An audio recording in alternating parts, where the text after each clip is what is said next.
Boston Public Radio, live from the Boston Public Library. Just days after Hurricane Helene tore through the country, another storm, Milton, is about to do even more damage to coastal communities in Florida.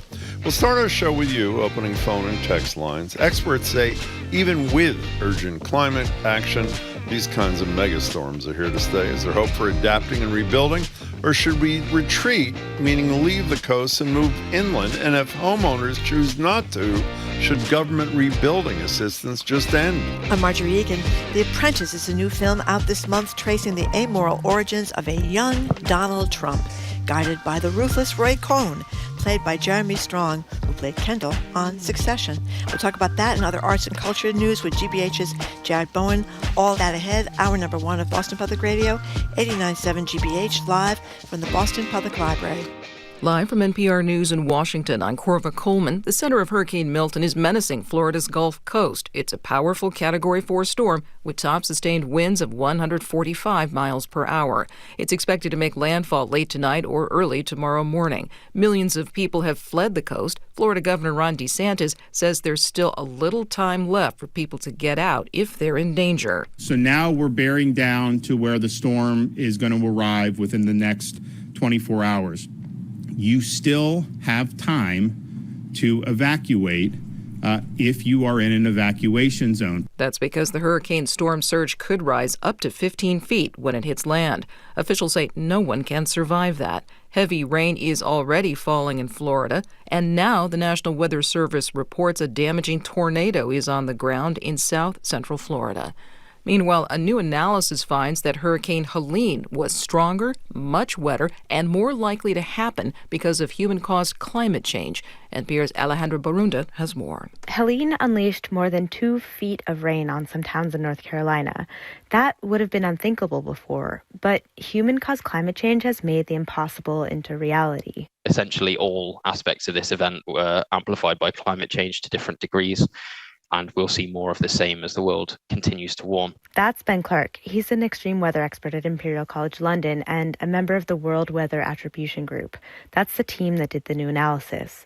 Clark says climate change made the rainfall at least 10% more intense. The winds were up to 30 miles per hour stronger. And the main driver of the storm, super hot Gulf of Mexico waters, were 400 times more likely because of climate change. Alejandra Barunda, NPR News. NPR has learned that President Biden and Israeli Prime Minister Benjamin Netanyahu are scheduled to speak today. This comes as Israel continues to strike Hamas militants in Gaza and expand its ground war in Lebanon. The widening fighting in Lebanon has prompted evacuation flights for foreign nationals from that country. NPR's Jane Araf has more from the Beirut airport. The departures terminal is pretty busy, full of people, but they're not getting on regular flights for the most part. At one end of the terminal, there's a big Canadian flag. Canadian citizens lining up to board a flight specially put on by their government to get them out of the country. On the other side of the terminal, a similar arrangement with the Australian government. And this is something that's been happening over the past few days with the Lebanese national carrier, the only one flying in and out of Beirut. It's become increasingly difficult for anyone who wants to leave to get a flight. Jane Araf, NPR News, Beirut. On Wall Street, the Dow is up nearly 200 points. This is NPR.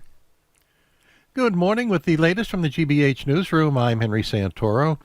A new study shows that the so-called millionaire's tax is having a big impact here in Massachusetts. 2 years ago, voters approved the ballot question that imposed a 4% surtax on income above $1 million. Amy Sokolow has more on some of the projects it has funded. The revenue is earmarked only for transportation and education projects. Research from the Massachusetts Budget and Policy Center finds that the law has funded $2.3 billion for these projects so far.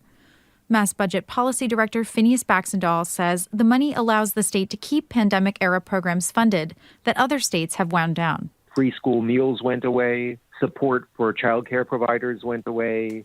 The free fares on a lot of regional buses went away. But in Massachusetts, Fair Share allowed us to say, hey, these things really worked.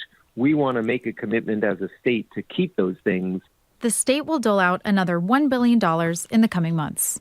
For the New England News Collaborative, I'm Amy Sokolow.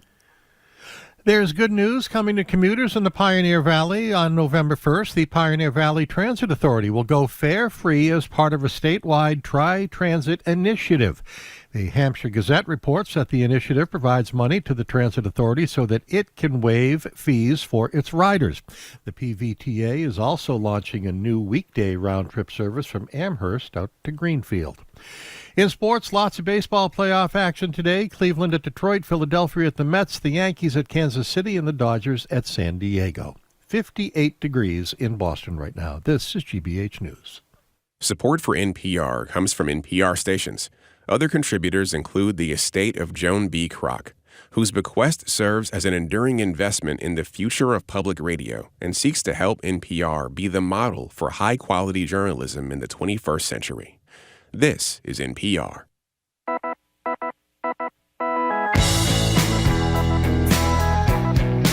He is Jim Browdy. I am Marjorie Egan. You're listening to Boston Public Radio, 89.7 GBH, live from the Boston Public Library in Copley Square, streaming at youtube.com/GBH News. Ballot debates are going to be all next week, Jim, starting at 11 o'clock for all the questions on the November Massachusetts ballot. And we have the Attorney General with us on Tuesday, 12 to 1. That's Andrea Campbell. Sunita Williams is the astronaut who's incredible. up in so space psyched. at the space station where their stay has been prolonged. And I think is it February now they're coming back? I think it is, yeah. A long time yet to go. She's going to zoom in from space at 11:40 on Wednesday, and Maura Healey, the Governor of the Commonwealth, is going to join us here at the library from 1 to 2 next Wednesday, taking our questions as yours and yours. Hello again, Jim. Hello again, Marjorie. So as this terrifying Hurricane Milton approaches Florida as a Category 4 storm, we're opening the lines this morning to ask about the rebuilding process after a natural disaster. Specifically about government-funded programs to rebuild homes in the storm's path. It's not just a problem, by the way, on the southeastern coast. Many homes along the Cape or the North Shore of Massachusetts have been rebuilt after severe flooding, often with assistance from state or federal emergency management agencies, just to wait for the next storm to come.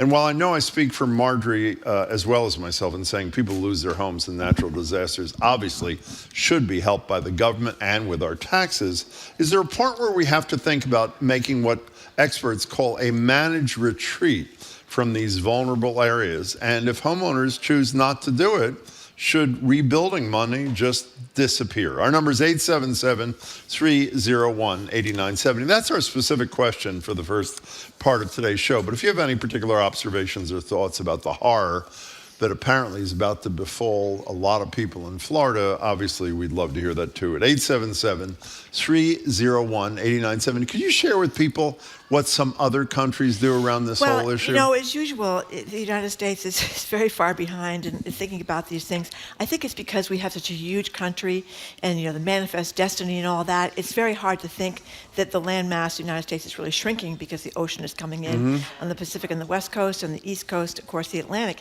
So here's what they do in Canada, which I thought was very, very interesting, because these rebuilding, we keep doing this. The fires out in the West, and we keep rebuilding. People are going to rebuild in Florida. What they do in Canada is if your home is destroyed, they give you government money. You have a choice. They'll give it to you to relocate, and they'll pay you to buy a home or build a home elsewhere, or they'll give you money to rebuild, but just once. So if it goes again, you're on your own. The financial burden is on you. In other countries, before you continue, we did had a discussion a few years ago about a home somewhere on the North Shore, Plum Island, that had been rebuilt several times. With government because money. I think the expectation now, because of climate change, which people are finally saying human-caused climate change, making these waters so warm that the hurricanes become more vicious, that the realization is it's just going to keep happening. And it's a neat story, though. Kind of a heartwarming story. Usually it costs you an arm and a leg to buy a house on the ocean. We mentioned this before, but there's this guy named David Moot who bought a house down in East Ham that's about to go in the water. It's on a cliff, and it normally would be well over $1 million, probably more. But because it's so precariously situated there, he got it for a song. well, it's not a song, but it's pretty cheap for It's an expensive song, but not $1.5 million. Yeah, $400,000. Yeah. And it may last a year, it may last 5 years, it may last 10 years, but he says, he could never afford a house on the ocean. He doesn't care. He has the money to say, if I'm throwing it away, I'm throwing it away. And you know what he's doing? He's opening it up to people who are terminally ill if they want to do like an Airbnb for a week or something and sit in this house and look at the ocean for a week. So that's kind of cool. Well, he's buying with his eyes open. I mean, if you want to do that, I'm totally fine with that. The question is, and I don't think this is out of stinginess, there's a point at which you have to accept the reality that climate is winning, even if we do what the Bill McKibbins of the world tell us to do. And as a result, do we just keep throwing more money, or do we say, Excuse me, what Bill McKibbin says, and it's important, I think, to remember that if we stopped everything today, which we're not, we still have a crisis. For 30 years at least, things are going to get worse.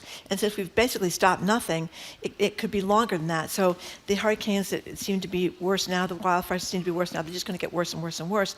And that's why this headline about the lunacy of rebuilding in disaster-prone areas and how much can we spend? We're spending billions and billions and billions and billions. Can we throw one more thing into the mix? Sure.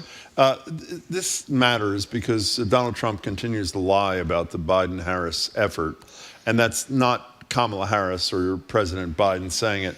Here are 3 Republican governors, all of whom support Donald Trump. Glenn Youngkin from Virginia, Brian Kemp from Georgia, and even Ron DeSantis from Florida, holding press conferences or media appearances highlighting the effectiveness of what the federal government is doing to help the people in their state. Here they are. We have been coordinating across all fronts. I have to say, pre-positioning all of the resources ahead of the storm was critical. Sean, I have to say, working well with FEMA. They, in fact, were moving very quickly over the last few days for us. The president just called me and he just said, hey, what do you need? And I told him, we got what we need. We'll work through the federal process. He offered that if there's other things we need, just to call him directly, which I appreciate that. We submitted requests to basically just utilize the existing federal programs that Americans, have a right to access, and we got approval for what we asked for. That last voice was the Weasley little Governor Ron DeSantis in Florida. Even DeSantis is saying that the Biden-Harris administration has done what their responsibility is. I was very disheartened to see that the Wall Street Journal, it's a business paper, conservative-leaning. Their editorials are very, very conservative-leaning. But they're a respected newspaper, even though they're owned by Rupert Murdoch, who owns Fox News. Your former boss. My former boss, that's right. He used to own the Boston Herald. Anyway, they published a piece by J.D. Vance that was full of these lies. I was surprised. About climate stuff? About what the Biden people are doing? And the cats and dogs and all these things. I mean, and I was surprised that they would do something like that. Anyway, 877-301-8970 is the number. How do you feel about, I think we know by now former president is a big liar, so he lies about everything, it seems like. Did you know his Bibles were printed in China? I learned that just a couple of days ago. I thought that was wild. Let's take a call or two. Okay, let's take a call or two. Let's go to Nettie in Dartmouth. Hi, Nettie. Hello, Nettie. Hi, it's Betty, but... Betty, sorry. It's a good start on our part, by the way. We are really something, okay. I'm sorry, Betty. Okay. You can call me whatever you choose. Go ahead, Betty.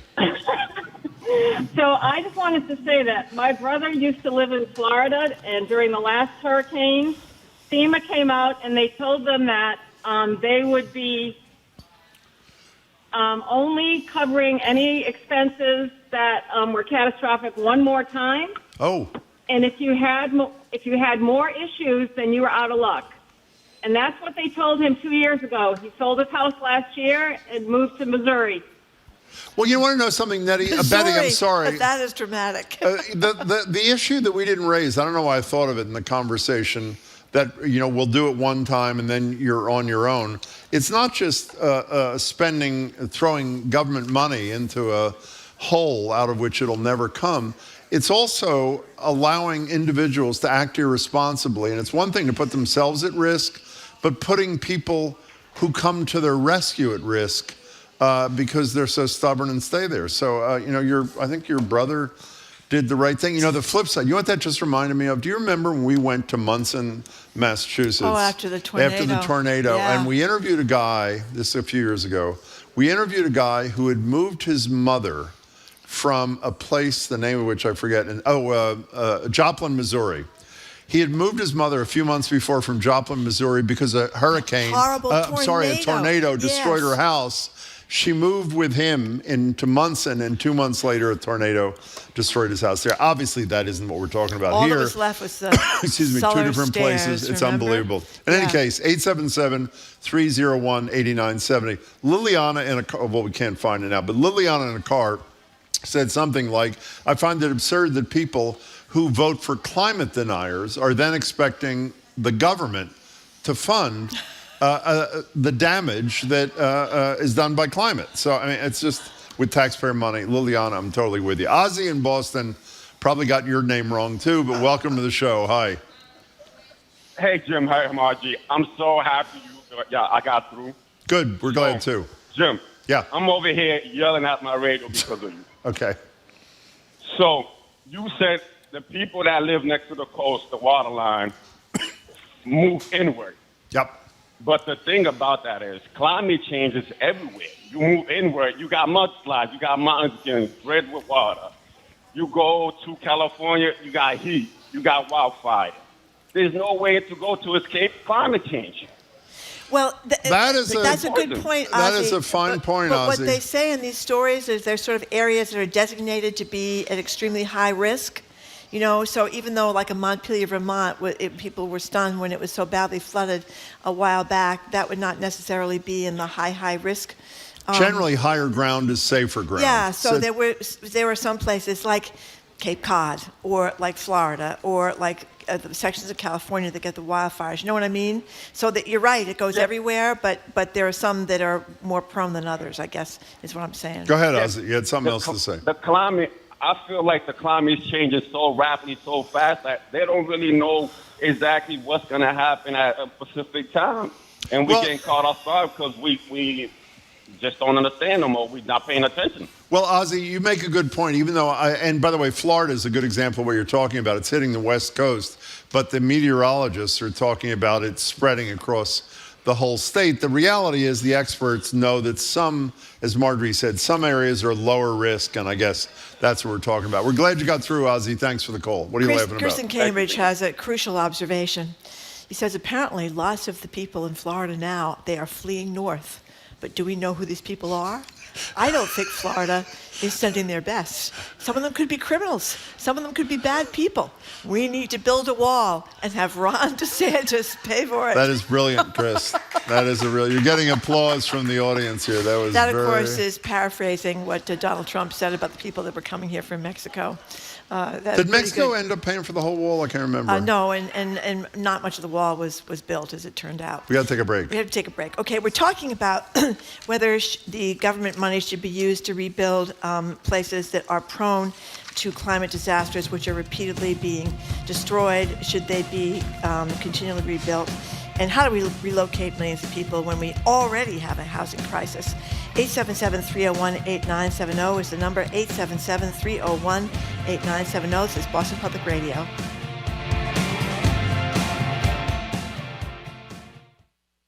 You count on Boston Public Radio for context, analysis, and insight, and Boston Public Radio counts on you. It's our fall membership drive, and we're raising the money needed to keep this show supported in the months ahead. Pitch in and keep the conversation going. Call 888-897-9424 or give online at gbhnews.org.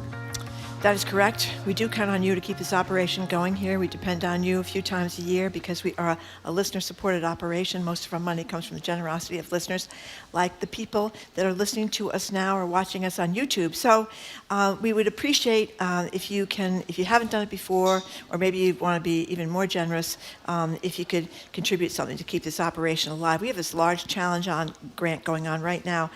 A generous group of Beacon Circle patrons are offering an extra $20,000 if we can raise $80,000 by this evening. Our show is over at 2. I think we want to get the bulk of that in before our show is over at 2. But anyway, this is a great opportunity to have your gift go even further right now. On National Public Radio and GBH News and programs, as we said before, they're listener-supported. We get a tiny amount of money from the government. I don't know what's going to happen if President Trump is elected. How do you think he'll be viewing Well, he was us? president last time. He didn't get. There are a lot of very conservative members of Congress for whom PBS and NPR are the primary sources of news in their districts. So there's actually pretty good bipartisan support. Marjorie's about to hold up what the gift is Unfortunately, today. this doesn't have the logo on it. But you have the logo. You can hold it up. Okay. Are we on YouTube? Oh, there we are. No, we're not on YouTube. That's called, no, it's not about YouTube. It's called a camera. Yeah, well, I don't see myself. You're not on a camera. I'm not on a camera. No, okay, well, then why am I holding it up? Well, this is a voice no kind of program. So why don't you describe what it is? We have this coffee mug or whatever kind of mug you want to call it. It's not a mug. What do you call it? It's a thing. It's a thing. Okay. It's a white stainless steel insulated bottle with a snap closure and a carrying handle.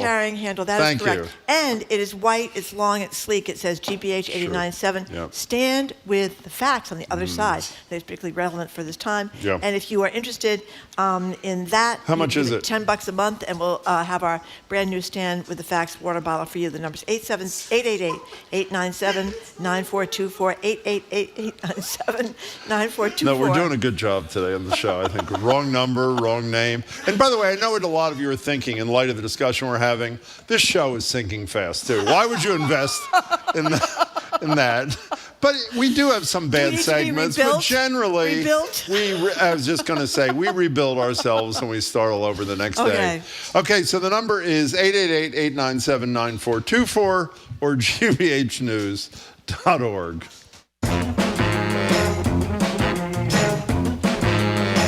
Well, that was pathetic. Welcome back to Boston Public Radio, live at the library, streaming at youtube.com/GBH News. If you're just tuning in, we're talking about rebuilding after natural disasters like Helene, like Milton, and like what we've experienced here from time to time. The real estate platform, you mentioned this yesterday, Zillow, now includes climate risk data and the home listings. We're asking you, when do we accept defeat in certain vulnerable areas to climate and stop shelling out tax dollars to rebuild houses that are just going to be destroyed again, sometimes weeks, months, years later, at 877-301-8970. I want to repeat, if you're just tuning in, we're not saying there should be no assistance for people who are suffering. Obviously, there should.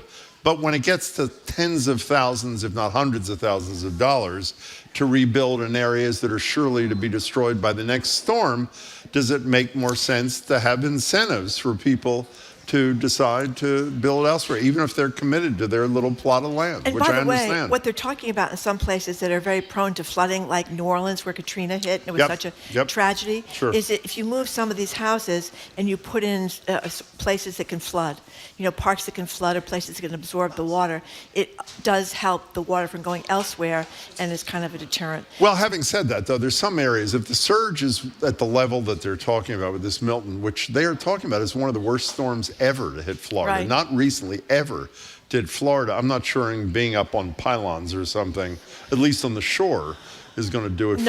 No, because you can avoid the water damage, but you can't avoid the wind. Exactly, with debris all over the place. Where do you want to go? Tom from Shrewsbury, thank you for calling. Hello, Tom. Good morning, Jim and Marjorie. How are you doing? Fine, we're well, thank you, I like Tom. the topic. And yeah. Hello? Oh, Tom disappeared. He disappeared. Okay, then. Oh, here's another. This is a different Betty is called. Betty in Brighton. What do you think, Betty? Well, I was just talking to somebody, and they were showing me these photos, Environmental Magazine, about how these golf courses out west are using, in some cases, almost 24% of the local municipality water supply. And I just think that's insane when we're talking about all this environmental degradation and West Coast cities with the fire. Betty, I don't know if you're aware, there's a whole movement addressing exactly what you're talking about for the exact reason you're talking about. Not just, haphazard kind of thing, but a movement afoot to essentially stop having building and maintaining golf courses. And the grass. Because, as you said, because of the water and all that sort of thing. So, Betty, I think you're on to something, and thank you for the call. Here's Tatiana from Halifax.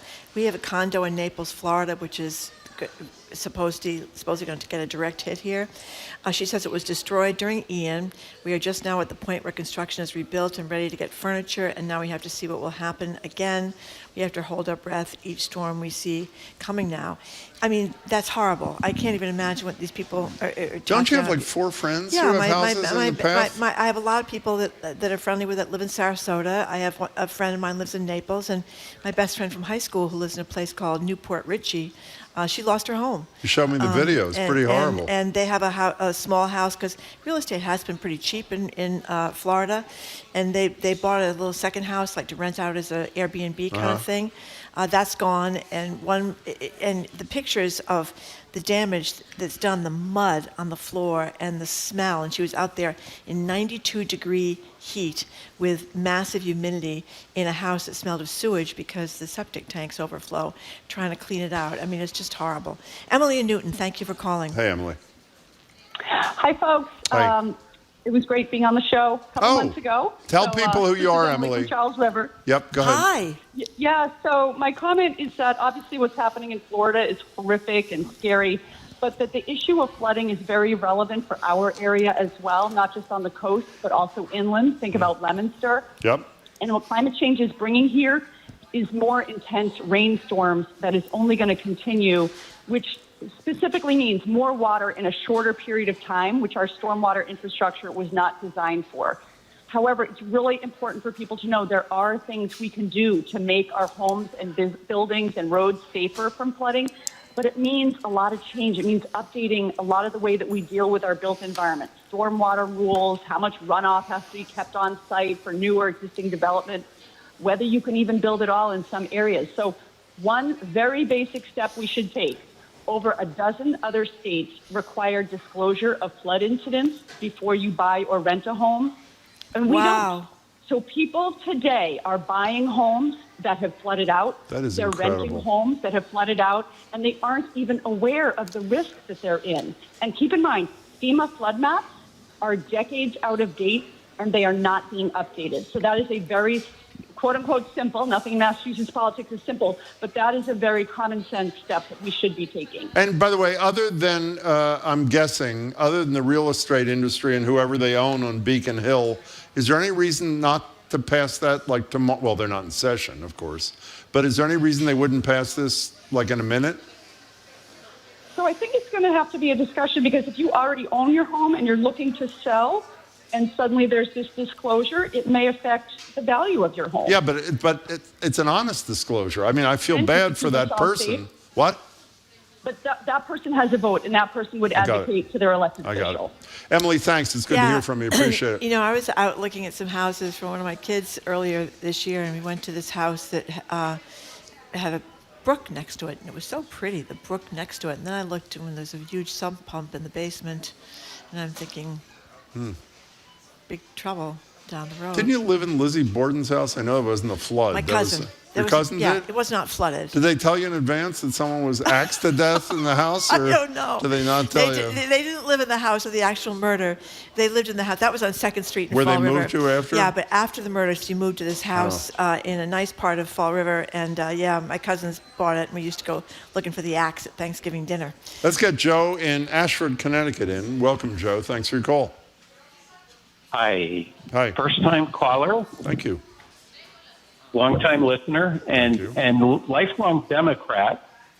I just got to say, I'm a little off topic here, but with this politicization of the storm rescue effort, it's just exasperating that our Democratic strategists and campaign messengers don't just hammer Trump and the others who are, unlike responsible politicians, trying to help storm victims. These guys are trying to scare and just constantly lying to storm victims. Well, let me tell you, Joe, Well, I they have are to hammering say, them, it's one of the few instances where I think the Democrats' messaging has been great. I think they have. Harris has. Harris put out a video. We took part of it before with the Republican governors not criticizing Trump, but contradicting everything he's saying when he's talking about the Fed. So this is a rare instance where I think the Democrats' messaging is spot on. You don't, apparently? And, well, good on them, the Republican governors especially, for contradicting. But I think they really have to emphasize and criticize that this is just dangerous for the people who are already suffering. You are totally right. Putting them into more danger. That's a really important, and also dispiriting when Donald Trump says there's only $750 available, when in fact there's potentially $42,500 from FEMA. You're telling people who are already suffering or about to suffer that people are not going to be there to help you, and it's simply not true. Excellent point. First call. Call again soon, Joe. We appreciate it. You know, several people have mentioned the fact that former President Trump didn't want to help Democratic sections in the disasters because they didn't vote for him. And he was, Will in Reading is reminding us that he wanted to withhold money for a wildfire in California because he doesn't like Governor Newsom out there.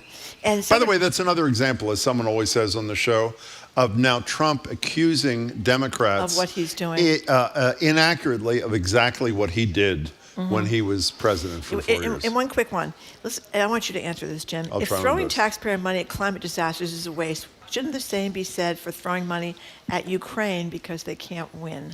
I'm not going to dignify that, by the way. I mean, it's not even. Yeah, they have been winning, Texter. Well, I don't think that's really the issue. They're trying to survive in the face of this onslaught. And tens of thousands of Russians. How many Russian soldiers have died? I don't know. But anyway, when they were getting the weaponry, they were doing very well. So I think you're wrong about that, too. But anyway, 877-301-8970 is the number. Yep. You're listening to Boston Public Radio, live from the Boston Public Library. I think we're moving on now. Yeah, why do you want people to call Jared? Why are you giving the number? I just want to make sure. We're going on to Jared. We're going to Jared. That is correct. He's going to tell us about the new movie about Donald Trump and about his own star turn. That's next on Boston Public Radio, 89.7. We're at the Boston Public Library. It's time to support Boston Public Radio on GBH. Listener contributions pay for the program and keep it on the air. You don't have to give much to make a difference. Please make a difference by giving now at gbhnews.org or by calling 888-897-9424. Okay, so here's the deal. We have this wonderful gift right now for $10 a month, which is a subscriber fee, which means you get a lot of goodies that go with GBH, and you also get a special present today. It's this stainless steel bottle with a snap closure. It says "Stand with the Facts," along with the NPR 89.7 GBO logos. It's very GBH. GBO is where we used to work. Yeah. It's very. I think it's kind of got that, slick Apple phone look, you know what I mean? Does. The black very and the white. Very nice. And the number Why don't you hold it up to the camera that's not working? I didn't realize that the camera was off during pledge. Now I know. Mm-hmm. So anyway, 888-897-9424 is the number, or gbhnews.org is where you can give online. And by the way, did you say this? It features Stand with the Facts, yes. Which more often than not we attempt to do, and when we don't, it's not intentional.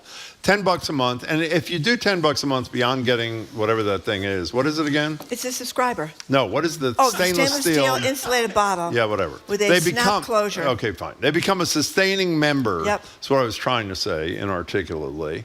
And that's great for you because for a modest amount of money, it's automatically taken off your credit card or out of your checking account, that sort of thing. And it's great for the people who do the budgets here because they know exactly what to expect. So it's a win-win, as we call it in the trade. And you do this quickly. It's painless and fun. And also, you feel really good after you make a contribution to something you care about. That's been my experience.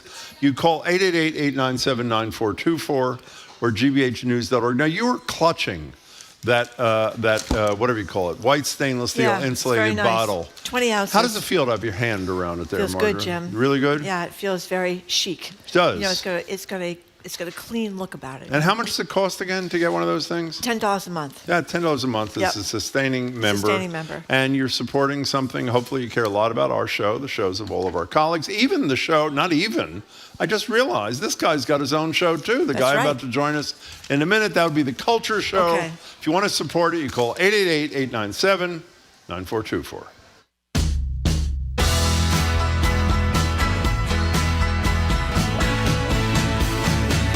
Welcome back to Boston Public Radio. Margery Egan and Jim Browdy. We're live at the library, streaming at youtube.com/GBH News. We're here again on Friday. What day is today? Wednesday. With Odyssey Opera ahead of their show of Thee I Sing and Let 'Em Eat Cake, 2 Gershwin musicals with politically relevant themes. We're joined now at the library desk by Jared Bowen, GBH Executive Arts Editor, host of The Culture Show, which airs right here on our station daily at 2 o'clock. Hey, Jared. Hello. Hello to you. Well, Jared, I know how when you and Jim have your kind of guys' night, go to the theater together, you're always worried that maybe there'll be some participatory request made, and Jim doesn't want to get involved in that. Neither do you. Neither does he says. But meanwhile, you apparently are taking a star turn at the Huntington Theater. Do tell. You are out of your mind. I am totally out of my mind. Go ahead. What is this? So here's the only reason I'm doing this, other than happy to help the Huntington, but they have a show that's opening tonight, actually. It's called Nassim, and that's basically all I can tell you. By contract, I am not allowed to research the show, to know anything about the show, to have any idea what I'm doing. So this is the whole conceit of the show, written by the playwright Nassim Soleimanpour. And if you may have heard, there's a show called White Rabbit, Red Rabbit, which he had also written, and I never had the fortune of seeing it. I always wanted to, and now it turns out it's kind of a good thing that I didn't, I guess.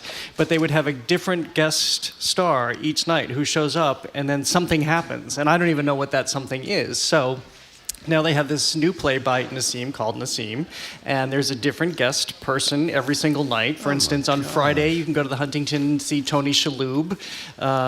Will Lyman is also doing it. Yeah. Keith Lockhart is doing it. Will Lyman. Tony Shalhoub, and you? And Amari Paris Jeffries is doing it. Oh, and okay. me. A very impressive So lineup. wait a second. I know you can't say more because you don't know more. So do you get a script when you get there? I have no idea. So they sent me a contract. Literally, the contract stipulates that I cannot read anything. Okay, let me give you a little background. When Jared and I do go to plays together, and it's one of those things where it's clear it's an audience participatory thing. Tell me if this isn't true. We duck down in fear that we're going to be called upon. I mean, that's true, right? Yeah. Both of us feel the exact same. And it's great. The Huntington Theater we all love. You have volunteered when they said please, you said yes. I said yes. I'm deranged. I have no idea. And I when woke is up your this morning night? Tonight. Oh my God.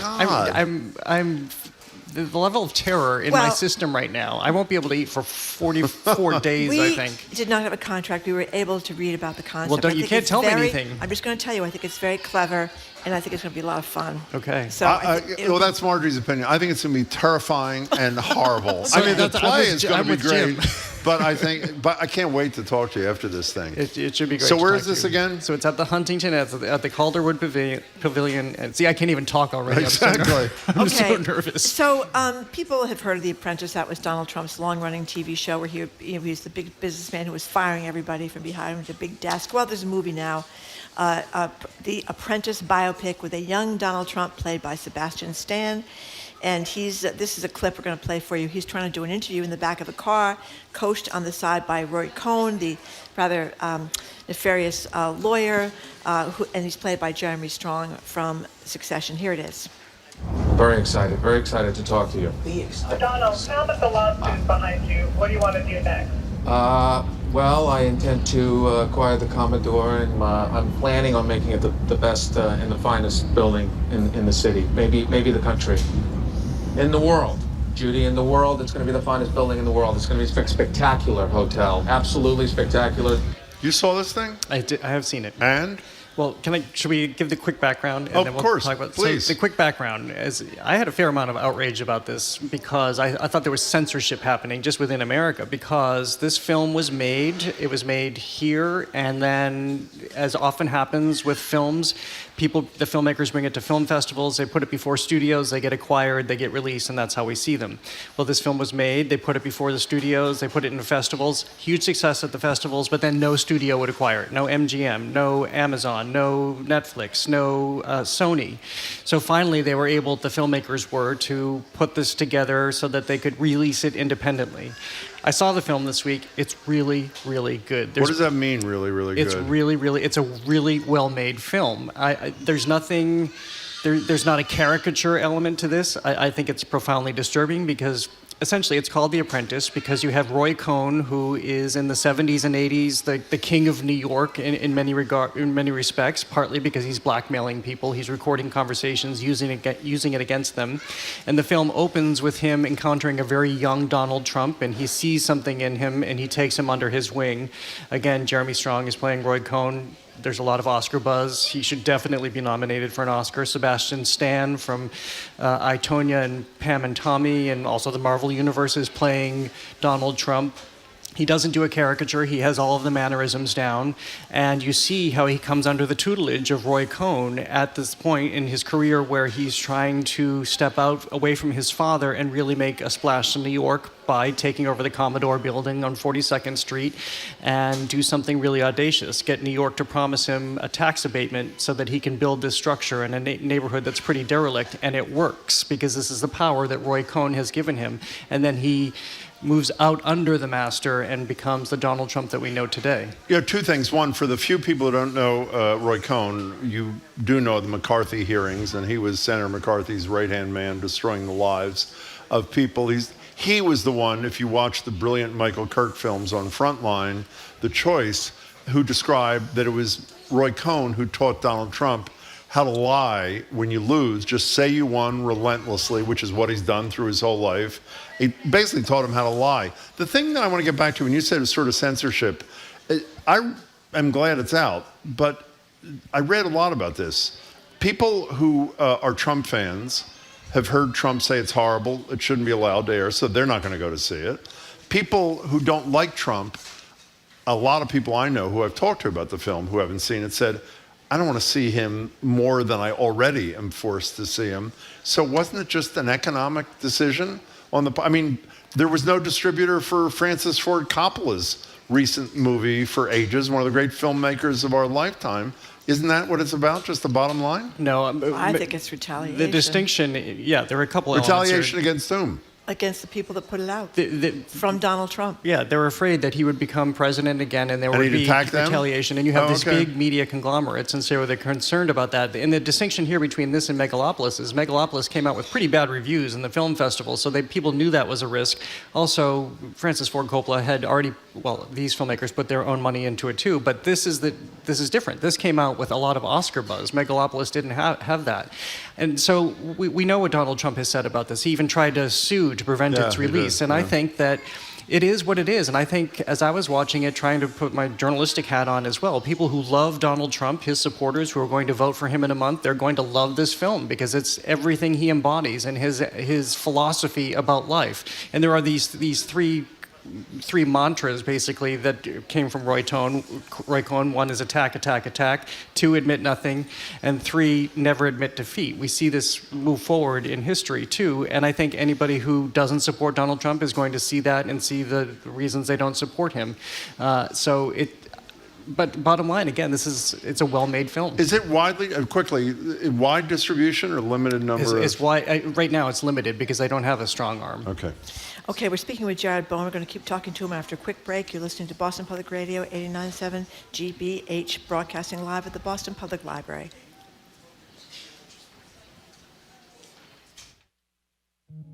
Think about it. For 3 hours every day, you get to hear thought-provoking conversations on local, national, and international issues for free. It only happens with your support, so please support your Boston Public Radio listening by calling 888-897-9424 or giving online at gbhnews.org. Right, it's pledge time, and we have a wonderful start to this whole thing where these Beacon Circle patrons are offering an extra $20,000 if the station raises $80,000 by 7 o'clock tonight. We've got a significant chunk of that time until 2 o'clock. So if you call 888-897-9424 or go to gbhnews.org briefly, you will help us reach the 80,000 level, which frees up another 20. One of the things we like about Pledge is I hope people know we never read positive comments about us except during Pledge. Yes. And it really feels good. Here's Michael in Seabrook who says, these are donors who added a comment today. We love the programming, listen daily, especially Jim and Marjorie. And this one is fairly typical. Paula from Barrington, I think something is missing from this statement. I enjoy afternoons with Marjorie from 11 to 2. Love that. Thank you, Are you Paula. doing a show by yourself that I was not aware of? So regardless, thank you, Paula, despite your opinion. 888-897-9424 is the number, or gbhnews.org. Here's Heidi from Franklin. My mother has always listened to GBH, and now I have been listening for the past 30 years. I listen to Jim and Marjorie every day, along with Jared Bowen's new show and NPR in general, and try to catch the Moth Radio when I can. I stand with the facts. Thank you very much for those people that sent in those remarks. And we want to mention, too, we have this nice little... Marjorie's on the floor I'm there. on the floor picking up my information here. We have this nice little Stand with the Facts stainless steel insulated bottle.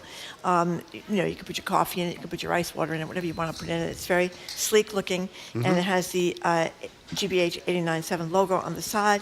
You can get that for a $10 a month contribution. That makes you a subscriber or a sustaining member, as we like to call people here. Most of our money, the vast majority of our money, comes from small contributions, really, from people who listen to National Public Radio and GBH.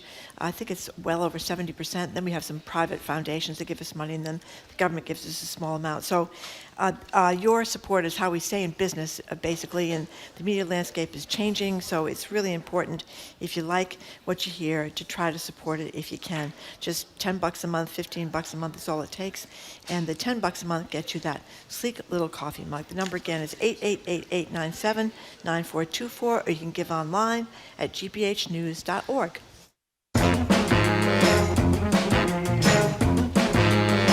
Welcome back to Boston Public Radio. We're speaking with Jared Bowen, and the conversation continues. So this is a weird story in this I love Dutch this museum. story. There's a couple of beer cans hanging around, and the cleanup person throws them out. Why wouldn't he? They're empty. Yeah, except for the fact that they weren't litter. This is a museum in the western part of the Netherlands, and the intention, as the director has said, is they want to take everyday seeming objects and put them in a new light. And so they have a French artist, Alexandre Levet, who had created these two beer cans, and the title of the piece is "All the Good Times We Spent Together." He actually crafted the beer cans. They're painted with acrylic paint, and they were left behind this glass partition, but I guess somewhat accessible glass partition in the elevator, and a cleaning technician who was filling in for their friend stepped in and thought they were trash, left, because I think a lot of people go to museums and drink beer and then throw the cans on the floor. So he took them and threw them into the trash. And so the museum staff was pretty quick, and they figured out that they were missing, and they figured out that maybe they should check the trash, and so they were able to get them out of the trash, and they have been restored. But they will no longer just be behind this somewhat accessible glass partition in the elevator. Instead, they're being moved to a plinth, so people can realize a plinth, an object that rises out of the ground, a stand, basically, to put the objects on the stand. Plinth. P-L-I-N-T-H? Exactly. It's like a podium? It's like a podium. So when they erect the statue to you in Boston, you would be placed on a plinth. Yeah, it's about time, I would say. I'm still waiting. By the way, I'm totally with the janitorial staff on this thing. I knew you would. We've had this. I mean, I try to be open-minded, but there is, even you would admit, I know, I do. Some art doesn't quite make it. Well, this calls to mind the banana eating. Remember that? Yeah, exactly. Exactly. Okay, so that's in the Netherlands. It should be happening here, too. We have talked to you a lot about this looted art unit in the Manhattan District Attorney's Office that has done a remarkable job recovering art that was stolen from countries, from individuals, maybe by the Nazis in this case. But there is now a challenge, I guess a legal challenge, to whether or not they have overstepped their bounds in an attempt to restore art to its proper owners. This is really, really interesting, I think. So the Manhattan District Attorney's Office has this art trafficking unit. It's led by Matthew Bogdanos, who I've mentioned on the show before. I've read a lot about. He published a whole book about returning looted art to, it was called The Thieves of Baghdad, and what came out of Baghdad during the Iraq War. And he was very responsible during his time serving of getting that back. He's been doing this in the Manhattan District Attorney's Office and going after largely Nazi looted art, but other objects that have come out of Turkey and a range of places throughout Europe that they couldn't trace the provenance. Provenance is the record keeping, so you know owner to owner to owner how this came down through history and into a museum collection. And if you can't prove that, likely it should go back, because there were, throughout the early part of the 20th century, people were doing very illicit things. So for the most part, they have been making these accusations that they'll go to X museum, you have this piece of art, we can show that it should go back to Turkey. And the museums, for the most part, comply. This is one of the first times where we're seeing a museum say, wait a minute. First of all, you don't have jurisdiction, because we're talking about the Art Institute of Chicago in this case. Art Institute of Chicago is now before a judge saying, one, you don't have jurisdiction, you're from New York, we're in Chicago, this is not your purview to come in here. And secondly, they're disputing the facts in this case. And this is where I think it's fascinating, because we're talking about the artist Egon Schiele and a series of prints. And they can trace them back to a Viennese cabaret performer who was Jewish, who was ultimately murdered by the Nazis, sent to a concentration camp.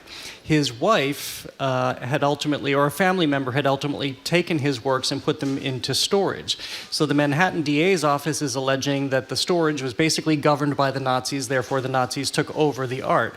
But the Art Institute of Chicago is saying, no, that wasn't the case. She knowingly put them there, and she was able to sell them later on.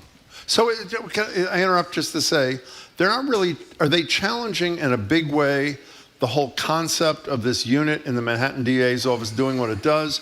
Or are they saying, based upon what we contend are the facts in this individual case, you don't have jurisdiction? If it's the latter, it worries me a lot less, because even if that case is lost, then... It's both. It is both. So they're saying, yeah, one, you don't have purview to come, you don't have the right to come to Chicago to do this, so that has to be dealt with by a judge, who, by the way, has pushed this off to January, where there will be a decision. But they're also disputing the facts of the case. And I think that's interesting, because that doesn't usually happen. Usually they're accepted. And this, as you sort of trace the dealer who ultimately sold it to the Art Institute of Chicago, some people think it's very questionable, other people think it's upstanding.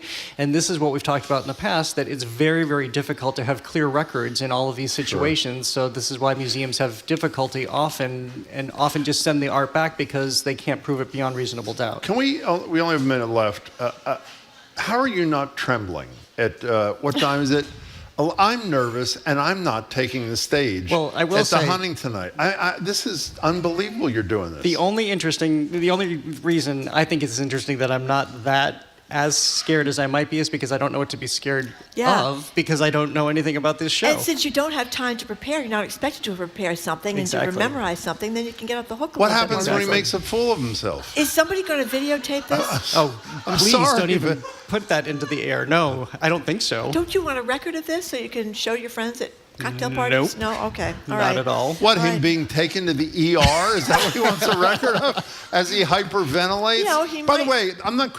Could you do this? I would never. I mean, I love the hunting. No, I could not. Really? I would be a puddle of goo all day long just thinking about this. How about you? Well, like I said, if I didn't have to prepare for something, I couldn't blame myself for not preparing well enough. I could just stumble around on stage, and that would be that. When I expire tonight, you can take over. This is the afternoon show the caller was talking That's about. right. Marjorie's going to take over the culture show. That's right. Well, the good news is it'll be over by 9 o'clock. So, I mean, or whatever it is. It's only an hour, so by 8 o'clock. I can't wait to hear about this. Okay. Are there seats left for tonight or not? I'm not sure, but you can go onto the Huntington website and find out. Check it out. Good luck tonight, Jared Bowen. We've been speaking with Jared Bowen about to make his debut at the Huntington Theater tonight. We're going to, he's the executive arts editor at GBH, of course, and he's the host of the Culture Show, which begins here right after ours at 2 o'clock. Up next, after the noon news, media maven Sue O'Connell. We're going to talk to her. We talk with her about. No, we're not talking to her about Belichick. That's next segment. We're talking to her about a lot of other the stuff. The show is really smooth today. I don't know why. I'm disorganized today. On both ends, I'd say. What do you want to say now? Nothing. We're listening to Boston Public Radio 89.7 GBH, broadcasting live from the Boston Public Library. All right. It is GBH, and it is Boston Public Radio right here on GBH. We're here right now during our fall membership drive to raise the money needed to pay for the commercial-free news and entertainment programs that you rely on. It's very easy to do online at gbhnews.org or by calling us 888-897-9424. Good morning to you. I'm Mark Cohen, joined in the studio today by Zach Finn. And the biggest challenge of the membership drive is going on right now at this moment. A generous group of Beacon Circle patrons are offering an extra $20,000 if we can raise $80,000 today. This is a great opportunity to have your gift go even further to pay for the BPR and all the programs that are essential in your life. The deadline to earn the challenge is 7, but please don't wait until then. Take care of it right now while you have a few moments. gbhnews.org or call 888-897-9424. And right now we're a little behind where we wanted to be at this point in the day to earn that challenge, but we know Boston Public Radio fans can help get things back on track. We could really use your help right now. Boston Public Radio only able to remain on the air thanks to our listeners who give. Your contribution right now will get us closer to earning the challenge and ensure Boston Public Radio always has a home on the air right here in Boston. 888-897-9424, gbhnews.org. And to get back on track for the challenge, we're looking to raise $2,500 in listener contributions in about the next 6 minutes. We can do this, BPR fans. It really is so important to earn the challenge, so we can keep the news that you rely on and that you trust on the radio in Boston. $2,500 to raise in the next 6 minutes. gbhnews.org or call 888-897-9424. And of course, GBH depends on listener support for a little more than 70% of our operating budget. Your contribution right now more important than ever because it means that we can keep the station on the air and make our quarterly payments to NPR as well as keeping Jim and Marjorie at the Boston Public Library and here in the studios. It's all thanks to listener support. We're here to ask you to please be one of the many listeners who give right now to GBH. 888-897-9424, gbhnews.org. And hey, when you give to GBH, we're going to thank you with our new Stand With The Facts water bottle. It's a white stainless steel bottle. It's insulated. It features the statement Stand With The Facts along with the NPR and the 89.7 GBH logos. So, you listen to BPR, you listen to GBH, and you stand with the facts. And hey, we have an election just around the corner. Standing with the facts, really more important than ever. So sign up as a sustaining member at $10 a month. You can also give $120 all at once if you like. gbhnews.org or call 888-897-9424. Want to send a couple of thanks to some fans of Boston Public Radio. Mary up in York, Maine, thank you so much for your support. Mary leaves us a message. Love the Jim and Marjorie show. Amy, also in Newton, here in Massachusetts, making her voice heard and leaving us a message. I love listening to Jim and Marjorie. Well, if you're a fan of BPR and all the other services that we provide right here at 89.7, we're asking you today to step up and do your part to help support it. We have this amazing challenge in effect. It relies entirely on the strength of our listeners giving what they can right now. Thanks to Mary and Amy, our goal this hour now down to $2,300 left to raise before noontime. We hope you can help us chip away at that. Give what your budget allows right now. All gifts truly are welcome at 888-897-9424, gbhnews.org. And hey, that election is fast approaching, and GBH has you covered. From the 5 statewide ballot initiatives to seats in the U.S. House and Senate, we will be bringing you reporting from the GBH Newsroom, key interviews on BPR, and impactful analysis on Morning Edition. All things considered, it's the local news that keeps you in the know throughout this election season, so please support it by giving $5, $10, or $20 per month right now. gbhnews.org or call 888-897-9424. We are encouraging you to support BPR and all the programming here on 89.7 with an ongoing gift of $10 a month. And if you can do that for us, we would love to say thank you with our brand new Stand With The Facts water bottle. This is a great stainless steel bottle. It's got the Stand With The Facts NPR logo on one side, the GBH 89.7 logo on the the other side. Stay hydrated. Show your support for news that you can count on here on 89.7 with your ongoing gift of $10 a month. If you prefer to make a one-time gift, just $120. Either way you go, though, take advantage of this great thank you gift we have, all while supporting Jim and Marjorie and everything we do here on GBH 89.7. 888-897-9424, gbhnews.org. And giving really just takes about 2 minutes of your time. We just need your name, your contact information, which of course we keep private. You can sign up as a sustaining member with a recurring monthly payment from your bank account or your credit card. You can make a one-time gift as well. gbhnews.org, or give us that call, 888-897-9424. All right, now down to $2,000 left to go. $2,000 in these final minutes of the hour. Help us stay on track. We are trying to reach our overall goal and unlock that challenge. It is a challenge. We're asking you to do your part right now. Give what you can at 888-897-9424, gbhnews.org. And hey, you don't want to forget about that challenge happening today. $20,000 to GBH. If we raise $80,000 by 7 o'clock this evening, I know we can do it. Fans of BPR, come together right now. We can make this happen. You want to get that call started. Support the programmings you love. 888-897-9424, or go online, gbhnews.org.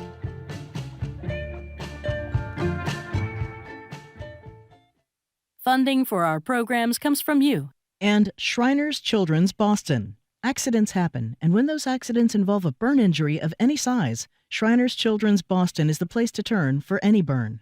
Shriners Children's Boston, the most amazing care anywhere. And Boston South Visual Art Trail, including Attleboro Arts Museum, the Art Complex Museum in Duxbury, Fullercraft Museum in Brockton, Plymouth Center for the Arts, and South Shore Art Center, Cohasset. BostonSouthVisualArtTrail.org. I'm production engineer Dave Goodman, and you and I are listening to 89.7 WGBH HD1 Boston, online at gbhnews.org. GBH News with NPR. What matters to you? I'm Jim Browdy, head on Hour 2 of Boston Public Radio, live from the Boston Public Library. It's not just somewhere else, it is here, in Somerville. Bomb threats forced workers at the public library to cancel a children's reading event featuring local drag queens. NBC 10's Sue O'Connell discusses that story and Trump's far too close relationship with Vladimir Putin. I'm Marjorie Egan. When your wife won't let you dress yourself, or your partner's dog has become a relationship deal breaker, or your favorite ex-Patriots coach, Bill Belichick, is dating someone nearly 50 years younger, to Boston Globe's relationship advice columnist Meredith Goldstein, back to run us through some of the juiciest entities of her ongoing Love Letters series. That's all ahead. Hour number 2, Boston Public Radio, 89.7 GBH, live from the Boston Public Library.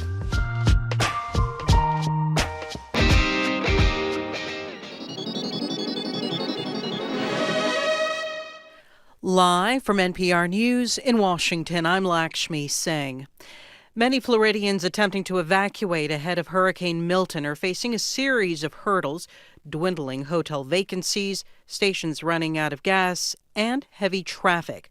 But highway shoulders are now open, in part to help emergency crews get through more easily.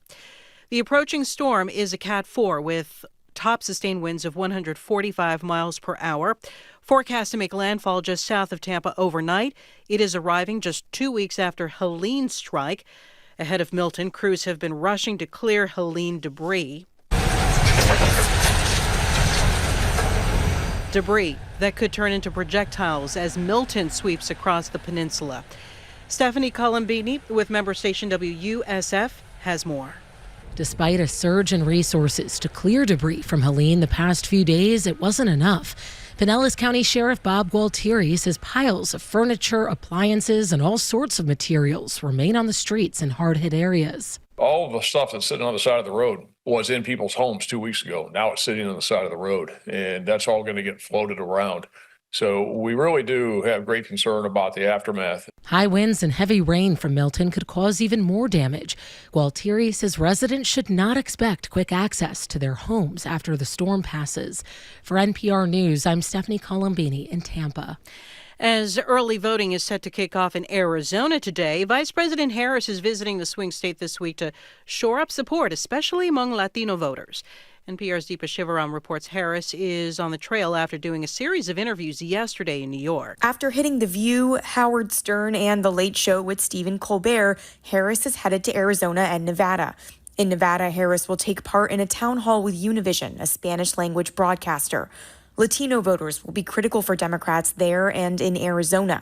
Recent polling shows Harris is doing better than former President Trump overall with Latino voters, but is losing ground with men in the demographic. Her trip out west comes just 2 weeks after she visited the U.S.-Mexico border in Arizona and rallied with voters in Las Vegas. Her running mate, Minnesota Governor Tim Walz, also traveled to both states this week ahead of the vice president. Deepa Shivaram, NPR News, New York. Former President Donald Trump returns to Pennsylvania, perhaps the most competitive swing state. The Republican visits Scranton and then Reading. With just 27 days to go before Election Day, the presidential campaign's revisiting battleground states. U.S. stocks are trading higher this hour. The Dow Jones Industrial Average is up 365 points at 42,447. It's up more than 0.75%.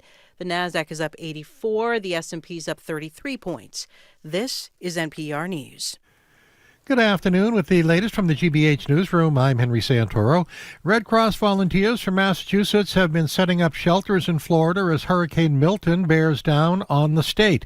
Allison Baptiste of Carver arrived in Orlando yesterday and says she's ready to go wherever they need her.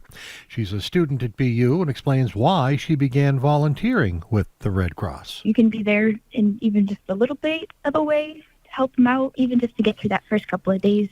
That's very rewarding for me.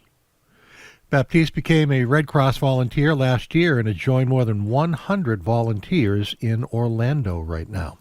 28 cats that were displaced by Hurricane Helene will soon be up for adoption at a Cape Cod animal shelter. The Massachusetts Society for the Prevention of Cruelty to Animals, animal shelter on Route 28, received the animals yesterday, and officials say the cats could be ready for adoption at the shelter in Centerville by the end of the week. The bulk of the cats are from South Carolina area. Information can be found at the MSPCA's website, and animals are arriving every day, we're told. In sports, lots of baseball playoff action today. We've got Cleveland at Detroit, Philadelphia at the Mets, the Yankees at Kansas City, and the Dodgers at San Diego. The Bruins have their home opener tomorrow at the Garden. In the forecast, sunny mid-60s today, clear sky, upper 40s overnight, sunny near 60 tomorrow, sunny and 65 on Friday. A much different story in South Florida, where there are tornadoes and the hurricane bearing down. This is GBH News. Support for NPR comes from NPR stations. Other contributors include Fisher Investments. As a fiduciary, Fisher Investments is obligated to act in their client's best interest. Learn more at FisherInvestments.com. Investing in securities involves the risk of loss. This is NPR.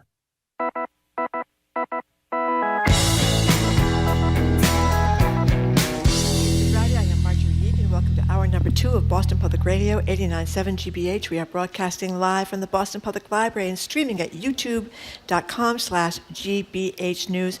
Jim and I are hosting ballot question debates next week. We've got the MCAS debate. We've got the psilocybin debate. We've got the Uber debate. We got, what else we got? All 5. Oh, the investigating the state legislature Tip debate. wage. Tip wage. How much would you know, a lot of people are confused about the questions. How many hours would you say you've prepared so far for these debates? I have not prepared yet. Okay, good. So, but I'm going to be prepared over the weekend.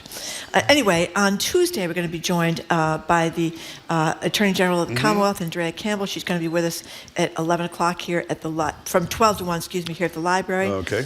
And then Sunita Williams, the astronaut that's up in the space station, she is going to be zooming in from outer space on Wednesday. And then later on Wednesday, show's going to be a really big show, Jim. Ask the governor with the Commonwealth. Governor Maura Healey, that's Wednesday 1 to 2. Hello again. Hello again to you. We're joined now by a local woman, as you know, Sue O'Connell.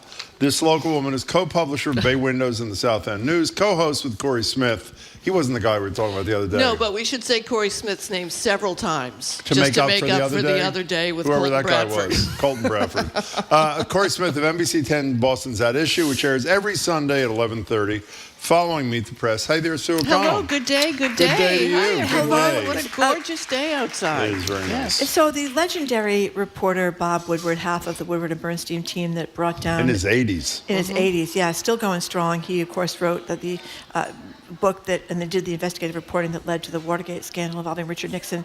He's got yet another book about Donald Trump with a pretty damning story about COVID tests. Yeah, people keep talking to Bob Woodward, too, which I think is really amazing. exciting. It's pretty amazing. I mean, I would like, if Bob Woodward said, hey, can we have coffee? I'd say, no, thank you. You know, I'm all set. It's disturbing on a number of levels. Bob Woodward is alleging, based on conversations he says he had with people who know these things, that Donald Trump was talking to Vladimir Putin while they were both president. Well, Vladimir obviously still is. And as many of you might remember, Putin didn't leave a room during the entire COVID pandemic as it was raging. He just stayed in his room. There were all these rumors of extra security he had because he was afraid of getting sick, understandably. Remember that one picture of him with some official, and the table had to be like 50 feet long or something? So while lots of people were saying, don't worry about getting sick, Vladimir Putin was making sure he didn't get sick. And he didn't have a COVID test, and apparently he was just chit-chatting with Donald Trump on the phone, who also, I didn't get to check this, we weren't sent any COVID tests until Biden was president, There were right? very few COVID tests available anywhere at this time, right? So Trump we went down to Gillette Stadium. Remember going down to but the home that tests. was for the shot. Yeah, for the home tests. I want to be clear here. There were almost no tests available for Americans at the time that Trump was secretly sending tests to Vladimir Putin. Right. And vaccine was at Gillette. And the other part of this conversation, which is disturbing and funny because it's true and disturbing, is because Vlad was telling Donnie, don't tell anybody about this. And basically, because he wanted to protect Donald Trump from being seen as giving this test that we didn't have access to. And it's just this outrageous relationship that Trump has with Putin, the way he feels about Putin. Woodward goes on in the book, which I haven't read yet, but I've read some excerpts, just talking about how there are allegations that Trump is still talking to Putin. 7 times since he left the White House. So it's just outrageous. Can I read you something? Mm-hmm. George Conway, I think people know George Conway used to be married. I don't know if they're divorced or separated. They're still married. To the campaign manager for Donald Trump. George Conway used to be a very conservative, well, he is still conservative, very conservative guy, Trump supporter, totally turned on him. And for the same reason that people like Liz Cheney have. I haven't changed my politics, he would say, but I believe in the Constitution. He tweeted something this morning that is so obviously true but worth reading. Imagine if we learned today that Kamala Harris was having regular conversations with Vladimir Putin, had sent him a special COVID testing kit, falsely claimed to have visited Gaza, was repeatedly lying about the federal hurricane response, and said that the country had bad genes. And he's totally right. His point is that candidacy would be over in a nanosecond. Yeah. And Donald Trump perseveres. There's a great Donald Trump anecdote in this book, the Woodward book. They talk about Biden's decision-making process, how upset he was with Netanyahu dropping F-bombs. Yep. I think most people know that Biden, I interviewed him once for an hour at NECN. Yep. And right before the hour and right after the hour, he dropped more F-bombs than I do. He swears a lot. He swears a lot. As does everyone on the staff. So in any case. As do I. And he says that one of Trump's decision-making things, he'd go around the table. And he says during a high-level meeting, this is in the book, about Afghanistan held at one point, Trump went around the table to ask everyone's opinion about what should be done. And one person responded by saying, Mr. President, I'm the note taker. So, I mean... That is how our decisions are being made. And Woodward continues, as I said, as an octogenarian to and by the way, be like nobody else. He's got a pretty good track record in all these books. I mean, he gets a lot of information. People say it's not true, and then it turns out being true. To be true. Right. So I don't believe the former president's denials here because my money's with Bob Woodward. Well, I think he's pretty right about Nixon, don't you think? With Bernstein, I think they sort of nailed that. They're pretty good at that. Yeah, the books of the Supreme Court. I mean, he's got a great track record. So can we stay on the national level for a minute? I actually asked our colleagues to pull these ads, and then I realized I don't want to play them. Thank you.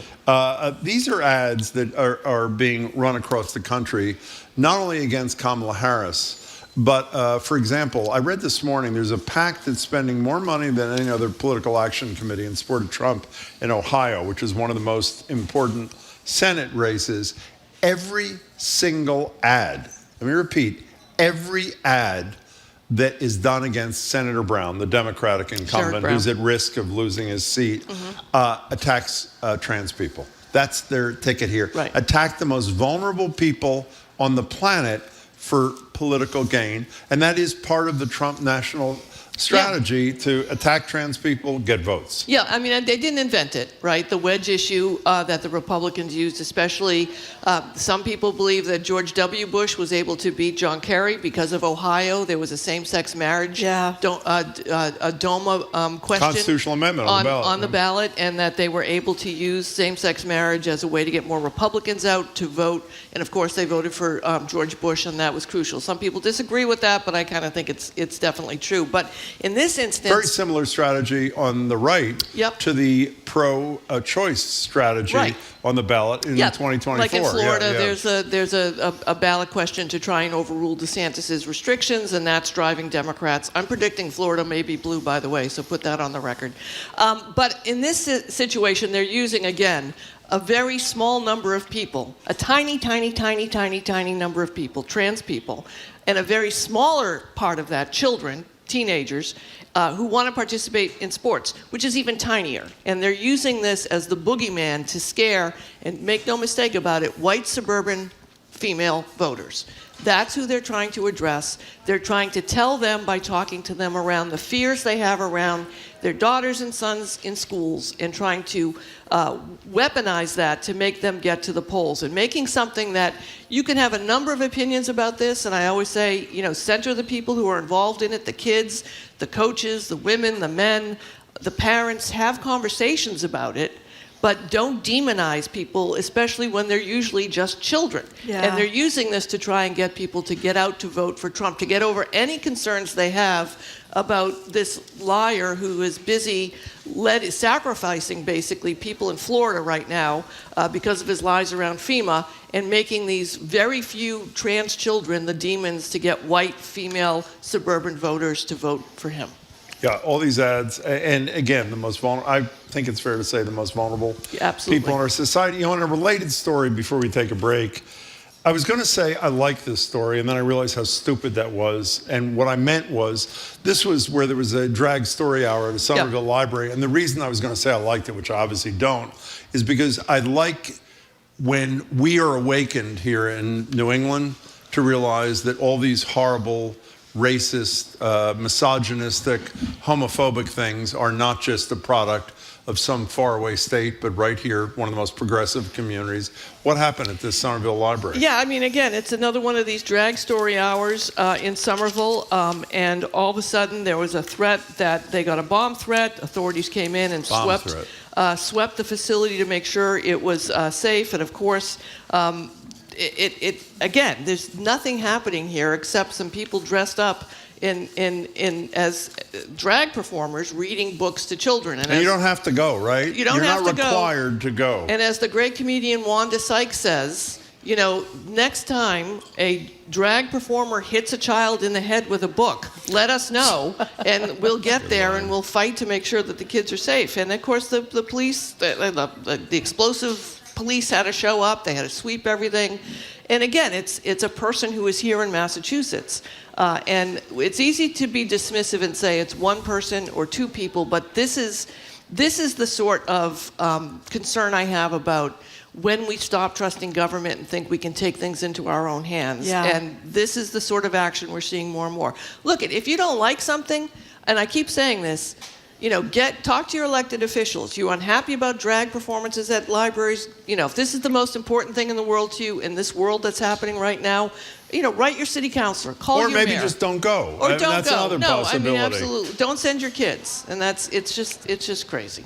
Okay, we're talking with our media maven, Sue O'Connell. We're going to keep talking with her after this quick pledge break. You're listening to Boston Public Radio 89.7, broadcasting live from the Boston Public Library.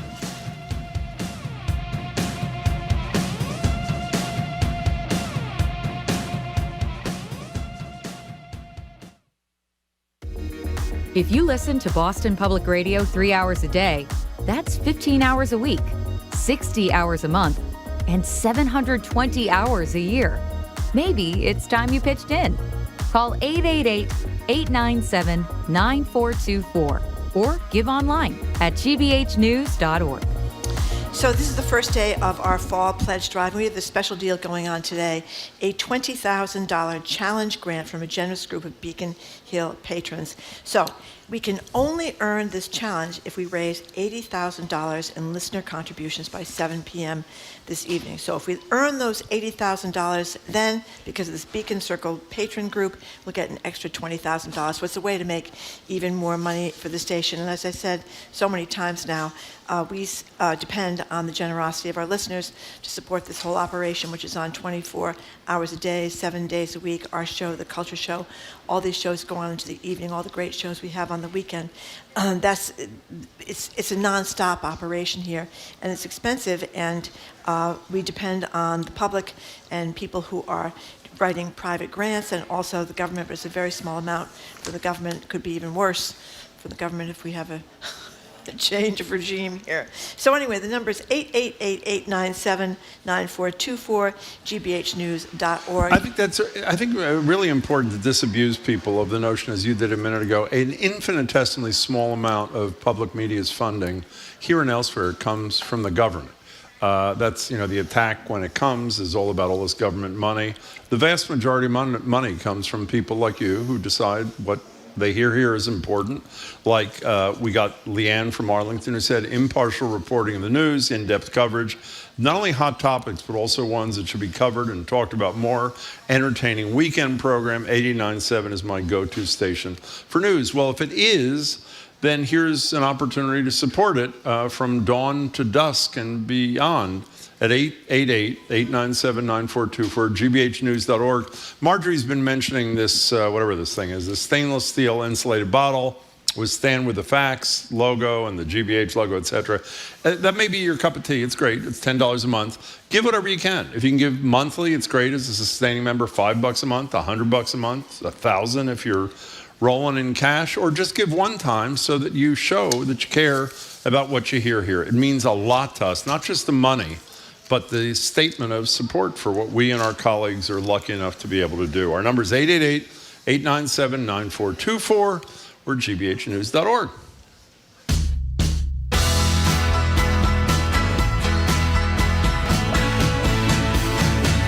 Welcome back to Boston Public Radio. Jim Browdy and Marjorie Egan. We're continuing our conversation with Sue O'Connell. I failed before to play something that Marjorie and I both wanted to share with you. It's not just Woodward who's describing this sad, pathetic relationship and idolatry that is felt by Donald Trump towards people like Vladimir Putin, murderers and dictators. Here is what the former Prime Minister of Australia, Malcolm Turnbull, he was on Australian ABC News in February, he was talking, based upon having been in meetings with him, about the relationship between Trump and Putin. When you see Trump with Putin, as I have on a few occasions, he's like the 12-year-old boy that goes to high school and meets the captain of the football team. My hero. It is really creepy. It's really creepy. Now, and that struck you at the time? Oh, absolutely. It struck everybody. So it's not just Bob Woodward's excellent reporting. It's somebody who's been in the room where it happened. And there's Malcolm Turnbull. So Kamala Harris has taken a lot of grief from not sitting down for a lot of formal interviews. She did 60 Minutes this week. She's done other things. She was on the Colbert Show last night. But she's doing some unusual, Howard Stern, very male audience. She was on with him. She was also on this show or podcast, whatever you want to call it, that is called Call Her Daddy. It's mostly a young women's show about relationships. Number 3 podcast in America. Is Yeah, it? it's Yes, big. it's I huge. knew it was popular. Yeah. Oh, It was no, that no. huge. This is Alex one of Cooper, Alex right? Cooper, Yeah. Boston University grad. Oh, I didn't did know that. Local media here. I actually work with Colton Bradford. No, really, where? Here in radio here locally. She worked for Barstool. That's kind It of used how to it be started. owned by know that. Barstool. Yes, Yeah. yes. Okay. Yeah, so she went on there yesterday. It's called Call Her Daddy Media Strategy. Yes. So what is this about? So, Kamala Harris is doing this, as is Donald Trump. And as we've discussed a billion times, this election is going to be a game of inches. And every single constituency that you can get to vote for you, you have to get them out to vote for you, and you have to try and get as many of them as you can. Harris's strategy here, I believe, is looking at these niche areas. And I say niche, number 3 podcast in America, Call Her Daddy, is huge among young women 18 to 35. And obviously this is a demographic that Harris and the Democrats have to get out to vote. There's a major gender gap between Trump and Harris. Trump has more men, Harris has more women. Harris has more women than Trump has more men, and she's obviously looking to make sure she gets them out. This environment for Harris, and basically anyone who does it, it's radio. I love its podcast, but it's really radio. So if you listen to it instead of watching it, it's intimate, it's a conversation. And what Harris was able to do on this podcast, and Alex is an excellent interviewer, she's not a political expert. She makes clear about that. Rarely talks about politics. But since this is a young women-focused podcast, she felt it was important. She's offered and invited Donald Trump to appear on it. But she gave the space to Kamala Harris to talk about how abortion access is actually also miscarriage treatment. And she was able, I think Alex heard for the first time, that in order in many states to get life-saving treatment for your miscarriage, you can be in the hospital and you have to be on death's door in order to get that treatment. And hearing that exchange and hearing Alex react to it like, I'm very educated, I didn't really realize that. This is going to, I think, really propel Harris in that constituency of young women who may not have been paying that much, like everyone else, may not be paying that much attention, but now feel a vested interest to vote for her. I read this last night. It was a Reliable Sources with Brian Stelter. Somebody credible who does media analysis was talking about the fact, and it may have been subsumed in what you said, is polling shows that most people who listen to or watch mainstream media are decided. We discussed this phony undecided crap, even though there's some maybe who legitimately are, but there are very few undecideds amongst mainstream media people who consume news in a traditional way, at least according to this source. And what Trump and Harris are both doing, and they've been criticized for it by some, is going to where the undecided or maybe decided but unlikely to actually show up and vote. I think that's voters the key. are. So so it makes making sure that they show up to vote. The unreliable voter who may be registered to vote, but you can't count on. They're both trying to make sure they reach their constituencies. One last thing about this is that while we said yesterday, Harris's, I think, major fault is she occasionally avoids important questions, even when people like Whitaker on 60 Minutes ask them repeatedly. And she said something pretty bad on The View, I think, when she did not. You said this yesterday. Well, she didn't. When she was given an opportunity to say where she would separate herself from Biden, she didn't. She gave kind of a half-baked. Well, she gave no answer, and she said nowhere, and then later she said a Republican in the cabinet. It was not good. But what was I going to say? The other thing is, and I find this really important. Did she send a COVID test to Putin? No, she didn't send a COVID test. I, as a voter, want to know a little bit about what kind of person. Yeah. Are they human? There are a lot of automatons. Al Gore was, you always heard Al Gore one-on-one was great. And I did interview him at NECN, and one-on-one he was great. But as I said to him, actually, after he'd lost, that's not how you communicate with the American voter. You don't do a one-on-one thing. I like seeing her with Colbert. I saw clips this morning on The View. And when you see Trump, it's not quite the same level of humanity. And as she said on The View, the same level of empathy from a human being that you see. I think that matters to people. Listen, and Harris has, so many people don't know who she is, that this is her introduction. That's a very good point. So That's the a very good baggage point. that we think that she might have because we follow this for a living or we care about this, she is being introduced to people. I mean, there was a look, there's this I think it's on TikTok that they're putting it together, when they were at someone's funeral and Hillary Clinton and Kamala Harris had an exchange right after Kamala became the nominee, and there was a look between the two of them. And on The View yesterday at the end, there was a look between Whoopi and Kamala. There's almost this warmth of, you're doing it, we're proud of you, you're moving forward.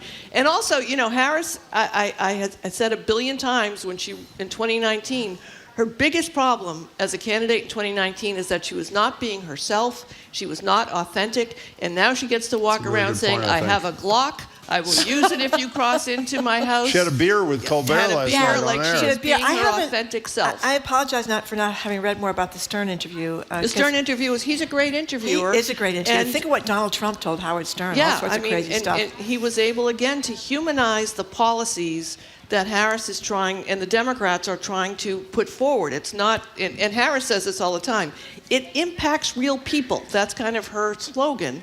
And the space is given to her to tell those stories. So speaking of TikTok, which you did, we only have a couple of minutes left.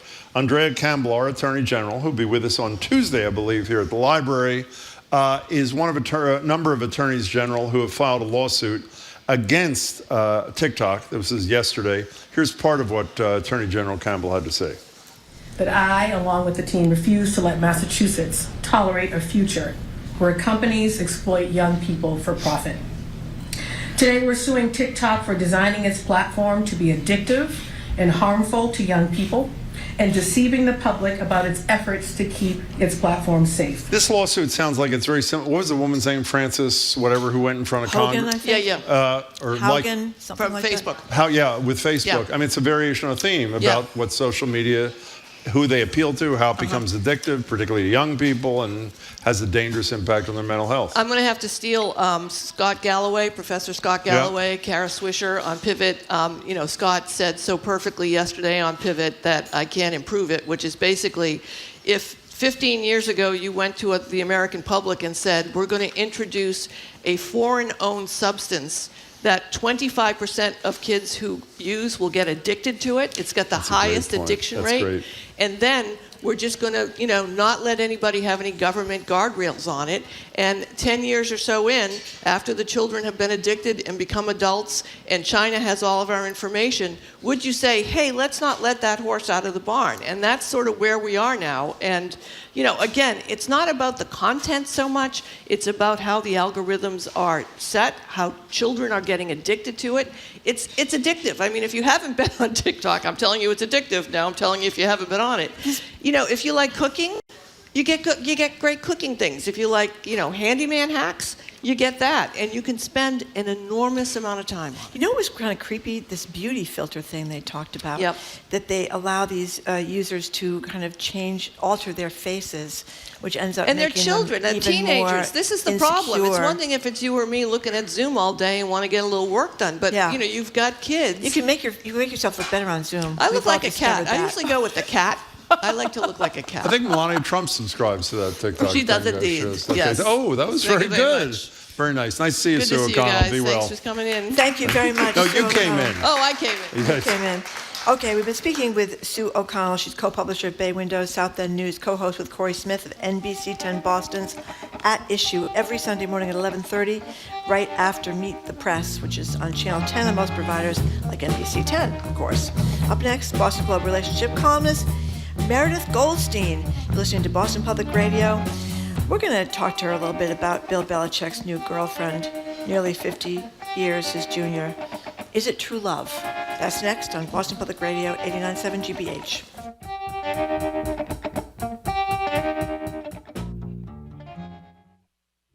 Boston Public Radio. Live, local conversations every day, brought to you by listener support. Now it's your turn to keep the conversation going with an ongoing contribution in any amount. Please sign up as a sustaining member during our fall membership drive. Call 888-897-9424 or give online at gbhnews.org. Hey, Sue, don't leave yet. Georgiana from Holliston says, absolutely love Jim and Marjorie and Andrea and Sue and the rest of the wonderful team. A lot of people recognizing that our guests are... Yeah, Anne from Shrewsbury. Yeah, read that one. She likes, she mentions Juliette Kayyem, Charlie Sennett, John King. Yeah. And Jared Bowen as well. And she's a big fan of The Moth, which is neat, where people tell stories and they tell them so beautifully. Sad ones, funny ones, great ones. So this is pledge time. Yes. And day one. It's not going to go on so long, but as Marjorie has said quite eloquently, we are dependent upon the generosity, not of strangers, but of our friends and listeners. And you can give whatever moves you, whatever amount. It could be a one-time thing. We prefer the sustaining membership, where you give, I don't know, $10 a month and you get the gift of the day, which is this 20-ounce stainless steel insulated bottle with Stand With the Facts and the NPR and 89.7 logos on it. And the goal of the day is to raise $80,000 by 7 o'clock. Marjorie wants to raise most of it by 2. I do. Why is that, Marjorie? Because we'll get a little gold star. We don't get a gold star, but she thinks we do. And if we raise $80,000, if we and our colleagues on the station raise $80,000 by 7 o'clock tonight, a generous group of people called the Beacon Circle patrons are offering an extra $20,000 match for that sort of thing. So we hope you do it. 888-897-9424, gbhnews.org. Listen to this from What's Roanne that? in Newton. What'd Roanne, she say? I love you. She says, Jim and Marjorie's shows get me through the week. I get a little cranky when a meeting lands between 11 and 2. Because you can't listen to us, Jim. I appreciate all the regular guests and the fact that local leaders respect and appreciate the show and visit really consistently. nice. And that's true. We have the mayor, of Boston, we have the attorney general, we have the governor of the Commonwealth of Massachusetts, we have Phil Ang, who runs the tea. We are really lucky because we have a great staff that arranges for all these people to show up here. And she also says that we're the best radio show in Boston. Jim, what do you think of that? We have an astronaut calling in We have from an outer astronaut calling in space from outer next week. space. Yeah, That's we do. right. 888-897-9424 or gbhnews.org.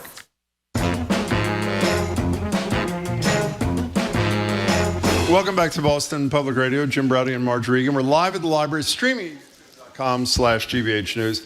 We're back here on Friday with the Odyssey Opera ahead of their show of Thee I Sing and Let 'Em Eat Cake, 2 Gershwin musicals with politically relevant themes. We should also mention Ken Burns and his daughter are going to join us on Zoom. Yep. They've got a new documentary. I don't know if he even calls his incredible work documentaries, about Da Vinci, which I finished. It's not going to be out till mid-November, but I finished watching last night. I think we're supposed to call him Leonardo, Jim. Actually, you are. I'm sorry. You're supposed to. That is exactly right. It is brilliant. He and his daughter will be joining us on Zoom to talk about their latest on Friday.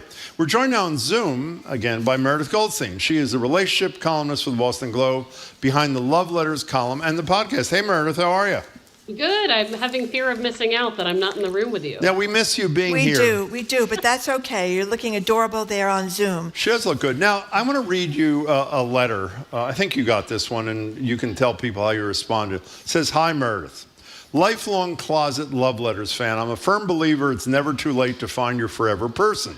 All my life, I've struggled with love, in particular juggling one-on-one time and the self-imposed intense demands of my professional life. Well, this past year, my work situation changed dramatically. I lost my job in public fashion, entered a new career field, and things have started getting pretty serious with this incredible young woman. There is something about this girl, he says, that has me acting like a 20-something again.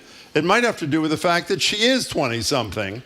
It's not weird or anything. I'm not that much older than she is, but I am nearly 75. My question: do you see any issues with our relationship and the fact that I was eligible for AARP when my new boo was a babbling 1-year-old, signed Hoodie Lover from Nantucket?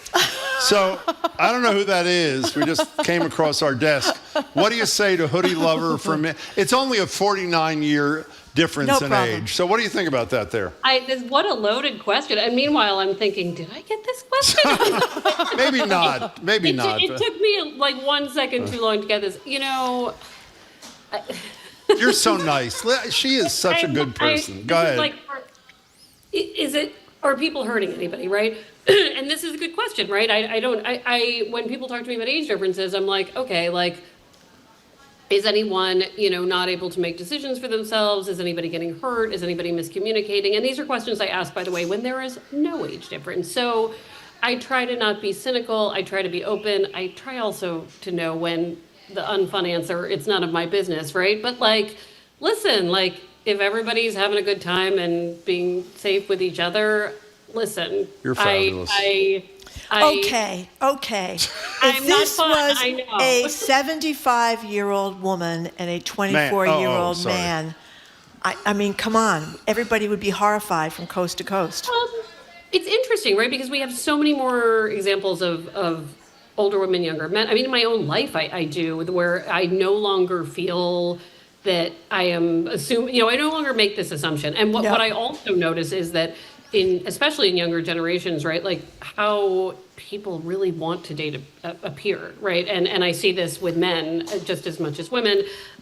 Yes, there's less of that narrative, right? Especially when you get into older people. And I remember when Demi Moore and Ashton Kutcher were together, people were just like so surprised. And I'm like, I don't know why this is so surprising, right? So I just think, I don't know. I think it's changing. I do think it's changing. It is changing. And by the way, can I just say, there's no cutoff for me formally. There are a lot of relationships in this town, including high-profile ones, where I totally get it. I have to say, I don't know what the cutoff is, as I say. I really don't. I don't get it. But let me put on my Gloria Steinem hat and say, usually people think that when the woman is a lot older and the man is a lot younger, they think it's disgusting. I mean, they're really quite appalled by it. And I think that I'm pretty disgusted by this, but I think there's a real double standard here because we see very, very wealthy men with very, very young women all the time. But okay, so forget that. Speaking of him, though, before we get to some of the real letters you got in your advice, you interviewed this guy, Norbert Leo Butz, who's playing Belichick in the FX series American Sports Story, Aaron Hernandez. In this scene, the Patriots staff are making their draft picks, and Belichick, or in this case, Butz, wants Hernandez. Here it is. What about the tight end from Florida? Hernandez? You have him flagged for drug concerns. And the Gainesville cops know him way too well. Besides, we already drafted a tight end in Gronkowski. So what? F it. I'll use both of them. 2 tight ends, right, with fullback offset, strong side.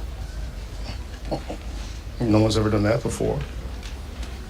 Well, I've seen him play.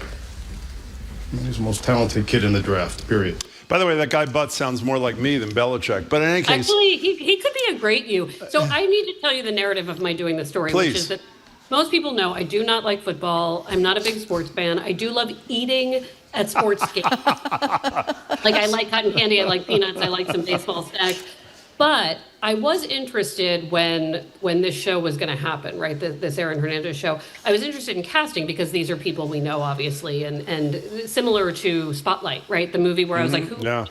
And the only role I was interested was Belichick because I thought, what a weird job to play this man who, at least from my perspective, gets up at a podium and says nothing, right? And for the years I've lived here, like, is very, straight-faced, but does not reveal much.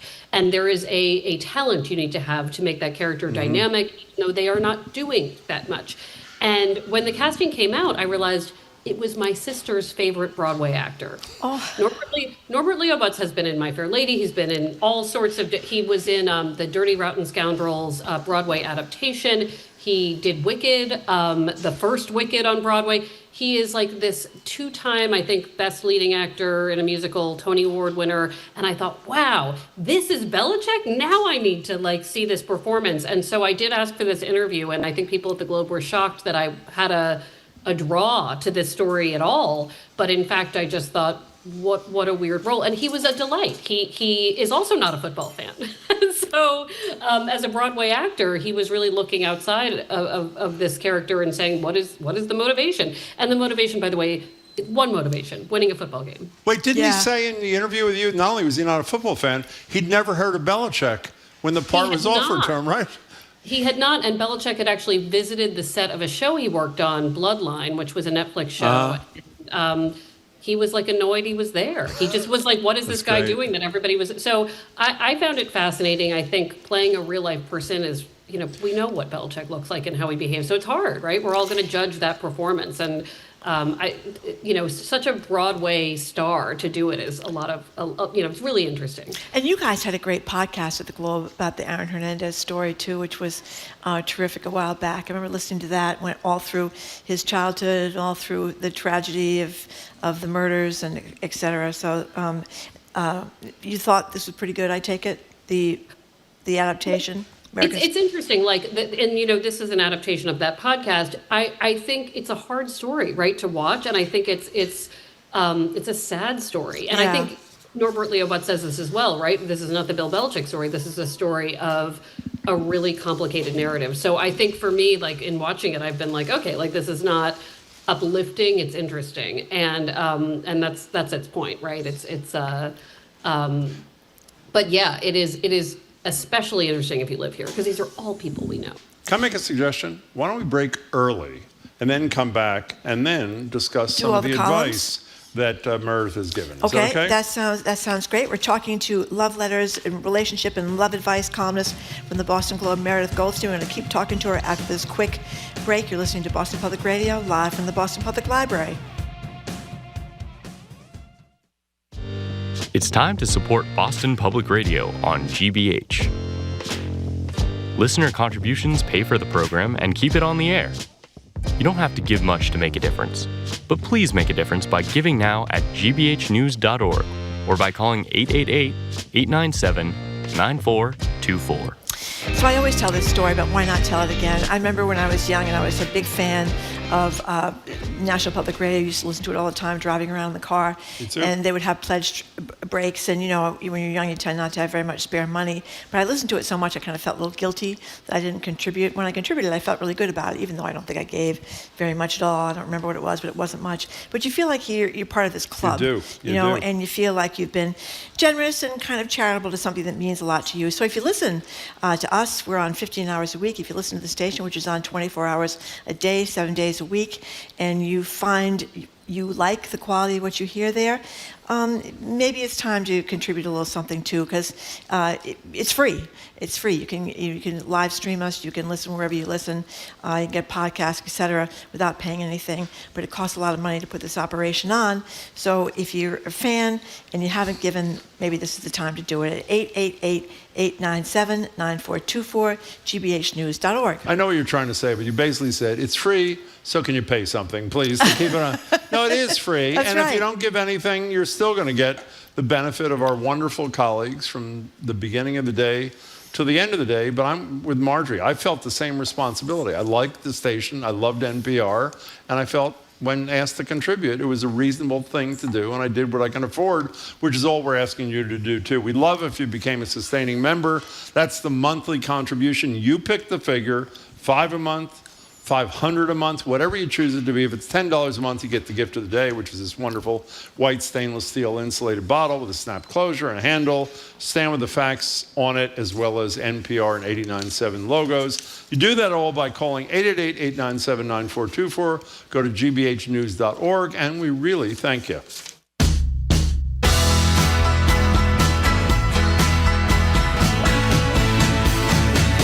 Welcome back to Boston Public Radio. Jim Browdy and Marjorie Egan. We're broadcasting live at the Boston Public Library, and we're continuing our conversation with love letters columnist at the Boston Globe, Meredith Goldstein. Hello. Hey. So, Meredith, you had a great column about a person who has had a continuous flirty relationship with one of his female managers at work, but it's not going anywhere. What'd you tell? I need to tell you about this person, because this is an ongoing, it's not often that I get a serialized update all the time. And this person has written in 3 or 4 times. You're kidding? And I kind of appreciate it, because first of all, he needs to be told every few months, this is not going to happen. And he actually wrote back after this most recent letter, you're right, it's not going to happen. This would have happened. And the narrative is that he has a job where he has a crush on his manager, who's a woman who is very nice to him, but it's hard when someone's nice to you sometimes to read the signs, right? And he's saying, is there a chance? And the truth is, even if there were feelings there, the relationship at work is prohibitive. She's the boss. She's not going to pursue this. But I think he is looking for me to say, one of these times, no, This is going to happen. And I'm never going to do that, right? So I'll say, even if you got some different job, to me, there's no real evidence that she wants this. But isn't this the guy who wrote, and one of the fact things that he shared with you is when he came back from a leave or vacation or something, he got an extended embrace. Yeah, he says led by the boss, woman boss, right? He is looking for signs, and so he says he goes away, he comes back, she gives him a really long hug. Now, okay, I am not a hugger, so a 1-second hug for me is like, an intimate thing. I also know that I have friends who are incredible huggers, who go right in, they're confident. And also, if you are wishing and hoping that a hug means something more, you may be counting the seconds, and you may be reading it. So this idea that I get the strong sense this is someone who cares about him. And I also think she's probably trying to delicately balance kindness with boundaries. I don't know. I mean, one of the commenters was like, was it long because of her or because of you? Like, were you hanging on for 1 second too long? So I don't know. I hope he gets the message. I also don't mind giving it to him every few months. Okay. We'll just keep doing this. Yeah. This next one is great. This poor husband talks about how his wife is a fashionista and he's kind of, cash clothes kind of guy.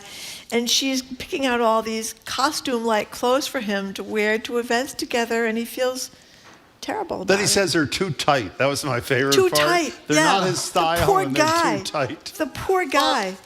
It's interesting. And this is where gender comes into play too, right? Like, if we heard a letter from a man or from a woman who was saying her significant other was dressing her husband was telling her what to wear. Call the DA. This is like very Really? controlling, right? And it's kind of no less controlling in the reverse situation. And I think what's missing here is the letter writer saying, you're so good at picking out outfits. You're so great at style. This is not my style. I'm uncomfortable. He has yet to say, I don't like wearing these things. And I told him a story about my friend Rachel, who is a Globe person, who has a beautiful sense of fashion. And one of the things I love is that I'll wake up after being asleep, and in the middle of the night, she has sent me links to clothes she wants me to buy. And what's great about it is it's also clothes I like. So she knows I love elastic pants. I love baggy dresses. I really want to feel like I'm in pajamas all day. And so she is politely saying, what if it was this version of what you like? What if it was this more elegant version of what you like?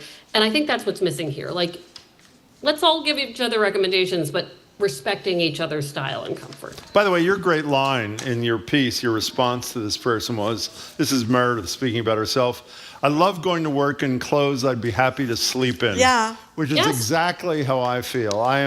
You're getting applause from some fellow whatevers here. I mean, especially in 2024, we were kind of, for anyone who was privileged enough to work remotely in the last few years. Good point. It's like, I actually am going to something tonight, and I am like, I don't remember how to do this. What do I put, what's business casual? I just want to be comfortable. Yeah, that was one of the only, there were a few good sides to the pandemic, and one of them was not having to worry about what you were going to wear in an event, because we never went to any events. You could spend your whole life Pandemic had no impact on me in that regard, Marjorie. Before, after, Jim has been consistent it's all the same. in his outfits, no question about that. So someone writes to you, Meredith Goldstein from the Boston Globe, love letters, and the problem appears to be, well, it's a symptom of a larger problem. The woman in this relationship, man and woman, appears to watch television when they're having sex. Now, the sound is muted. I thought you were going to say it depends on what show she's watching. That is not what you said. Step back, and what's the larger issue that this sort of captures? Well, it seems like there's a lot of, in so many of these letters, right, I'm like, oh, can you just talk about it and really listen, and it's a lonely feeling, right, to participate in something that technically you're engaging in an act with someone, but they are literally watching TV. So, I wondered, first of all, what's making her distance from this situation? Is this something she's willing to address? But also just say that this person was really considering ending the marriage, going outside of the marriage. And I'm not necessarily sure that his wife knows the level of severity of this issue. So, really talking about it, and I don't think that it's okay to be like scrolling on Reddit when you're supposed to be paying attention to the person in front of you. It's like it's just like it's on a to-do Unless list. you have a free hand, and then it's, I guess it's okay. Go ahead, I'm You sorry. might need two hands to actually do it right. Maybe you do. But Go ahead, I'm sorry. I did love that in the comment section there were a lot of people that were like, well, what is the show? Like, what is that? People were very interested, and I laughed at that a little bit because, we're all distracted, and it's time not to be distracted. We're talking to Meredith Goldstein. Meredith, you're soliciting people for about something that Marjorie and I both found to be fascinating. Yeah. Tell people who you're looking for. Okay, so, and I want to bring up Trenny, our friend Trenny, in this because Please. I have a friend whose wife ran a marathon. And she claimed at the time that it rewired her, that there was something chemical, neurological that happened to her that changed her. And I've heard about this, and not just with people who decide to run a marathon. And this was the question I had. Have you run a marathon and has it changed you? But also just people who adopted a new kind of exercise life. That this is one of the ways we can radically shift our mood, often for the better. And then what does that do with your relationship? I also wonder how marathons affect relationships and change them in general, because if you're with somebody who wasn't running and then suddenly every vacation is planned around marathons, right? Like it's different. But to me, I wanted to know, how did it change you and therefore change your relationship? Trenny reached out to me and she said, wait, it's not a negative thing, because Trenny is a big marathon runner. She said, so many people meet and bond and find love this way and stay in love this way. And I'm willing to hear that too. I just think it's interesting for our next podcast season, we are talking about big changes in relationships. And like, if you suddenly become the kind of person who runs marathons, can your relationship survive that if it wasn't like that before? By the way, the other day, I think when we were talking to Trenny a week ago, I stupidly said, you've run a marathon in Boston, right? Her response was sternly, 5. Thank you very much. Yeah. So she's not messing around with she marathons. is not. But it's very, very time consuming too. I mean, if you're going to get ready for a marathon, you're going to run 18 miles on a Sunday. If that takes quite a bit of your weekend. It's kind of like being with someone who likes golf. Exactly. It's a big, and I have gone with Trenny to one of her marathons and cheered her on at different mile points, and that was the one time I did that. I have not done it. I had a good time, but I'm thinking when you are partnered with someone, that's probably a lot of time. Yeah. Meredith, it's good to see you. Thanks so much. Thank you Really very appreciate much. We have been speaking with Boston Globe relationship columnist Meredith Goldstein, host of the Love Letters podcast, and of course her Love Letters column runs to the Globe, and it's really great. And what's really great about it, she answers, and then readers, I should say, answer to it. Makes it really fun. Okay, up next, we'll get some personal financial tips and the time it takes to microwave a bag of popcorn. Chris Browning, host of the aptly named Popcorn Finance podcast. He's next. You're listening to Boston Public Radio 89.7 GBH. We're broadcasting live from the Boston Public Library. And it is Boston Public Radio right here on GBH. Listener support is the most important and largest source of funding for GBH. So we're here to ask you to please take a few minutes right now, give what you can. And when you do, you will be one of the many people who helps to keep Boston Public Radio, Jim and Marjorie, on the air right here. You can go online with your support at gbhnews.org or call us 888-897-9424. A good afternoon to you. I'm Mark Cohen. He's Zach Finn. And today we have the opportunity to raise a total of $100,000 for GBH. That's $80,000 in listener contributions and $20,000 in challenge money thanks to our Beacon Circle patrons. The deadline to meet the goal and earn this challenge is 7 p.m. But hey, you're listening to BPR right now, so please participate in making this an incredible day for GBH. $50, $1,000, or anything in between is going to help us move towards that goal. gbhnews.org or call 888-897-9424. Boston Public Radio fans, we're looking for your gift right now to help get things on track, to help us earn that $20,000 challenge. We're a little behind where we need to be, but the goal is still well within reach. We're here to ask you to please join with the many others who have already given. Help us earn that challenge grant. That's $20,000 money. That will help fund your future BPR listening. Every dollar makes a huge difference right now. Take those couple of minutes, go to the phone at 888-897-9424 or go online gbhnews.org. And it really is so important to get on track to earn this challenge. So what we're going to do is we're going to raise $2,000 in about the next 5 minutes. So please join with others. Give as generously as you can to pay for your future GBH listening. $2,000 in the next 5. Now 4 minutes here. gbhnews.org or call 888-897-9424. And you know the election is fast approaching, and GBH has you covered. From the 5 statewide ballot initiatives to seats in the U.S. House and Senate, we will bring you reporting from the GBH newsroom, key interviews on Boston Public Radio, and impactful analysis on Morning Edition and, of course, All Things Considered. It's local news that keeps you in the know throughout this election season. We're asking you to please support it by giving $5, $10, $20 a month. Whatever works for you will work for us,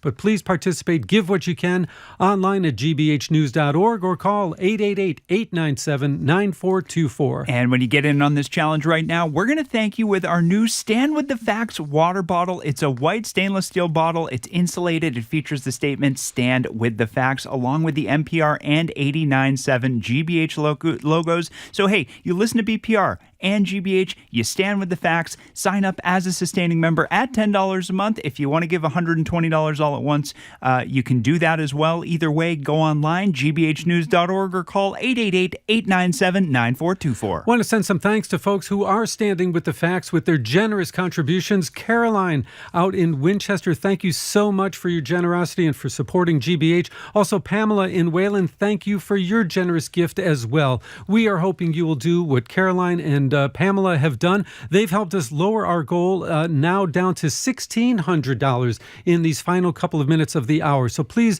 join our friends Caroline and Pamela. Give what you can right now at 888-897-9424 or go online securely at gbhnews.org. And hey, there's never going to be a shortage of news. Your contribution makes it possible for BPR and GBH to cover the news in the way you expect and depend on. It's expensive to put reporters in the field. When you think about it, where the news is happening and where it could happen next, it is so very important to get as many listener contributions as possible so we can continue to bring you the important news of the day no matter where it is. gbhnews.org or call 888-897-9424. And a quick reminder, your ongoing support of $10 a month will get you the brand new Stand With The Facts water bottle. Stand for truth and integrity with the Stand With The Facts water bottle. It's got the NPR and GBH logos on it, as well as Stand With The Facts firmly emblazoned on this wonderful white stainless steel water bottle. Yours for $10 a month when you give us a call at 888-897-9424. And giving just takes 2 minutes of your time. We just need your name, your contact information, which we're always going to keep private. You can sign up as a sustaining member with a recurring monthly payment from your bank account or your credit card. You can make a one-time gift as well. gbhnews.org or call 888-897-9424. And again, our goal down to $1,200. Get that call started now. It will count. 888-897-9424. gbhnews.org. Support for GBH comes from you and the trustees, presenting Roots and Resilience. Jim Braude and Marjorie Egan lead a conversation about a greener, more resilient Boston, October 17th at 6 at High Street Place. Learn more at thetrustees.org/roots. And Boston Children's Hospital, ranked the #1 pediatric hospital in the world by Newsweek. Boston Children's, where the world comes for answers. bostonchildrens.org/answers. Trusted. Local. News. You're listening to 89.7 WGBH, HD1 Boston, online at gbhnews.org. GBH News with NPR. What matters to you? I'm Jim Braude, ahead on Hour 3 of Boston Public Radio, live from the Boston Public Library. Several years ago, financial consultant Chris Browning launched Popcorn Finance, a snackable podcast series designed to help the average person get a leg up on their finances. 7 years on and millions of downloads later, Chris will join us to share some keys to financial success and stability, and maybe even help Marjorie understand the difference between a 401k and a 403b. You're welcome. I am Marjorie Egan. We've all been there. Your friend or coworker or a family member or some person at a party casually blurts out some tidbit of information you know is simply untrue. Maybe it's a conspiracy theory. Do you let it slide or reach for Google to fact check and validate your own magnificent mind? Call or text us what's wrong and what's right when you are in the right. Boston Public Radio, 89.7 GBH, live from the Boston Public Library. Live from NPR News in Washington, I'm Lakshmi Singh. Officials are warning Floridians in the path of Hurricane Milton to rush preparations to protect their lives and property. NPR's Debbie Elliott reports it is a dangerous hurricane with top sustained winds of 145 miles per hour, on track to hit Florida's west coast overnight. Conditions are deteriorating along the Florida peninsula ahead of Milton's landfall, what the Sarasota emergency manager warned would be an intense disaster. The National Hurricane Center says Milton has the potential to be one of the most destructive hurricanes on record for west central Florida. Governor Ron DeSantis says be ready. We are bracing and are prepared to receive a major hit. We're facing this with the seriousness it deserves, but also with the determination that we will get through this. Threats from Hurricane Milton include a storm surge of up to 15 feet, destructive winds, flooding rains, and tornadoes. Debbie Elliott, NPR News.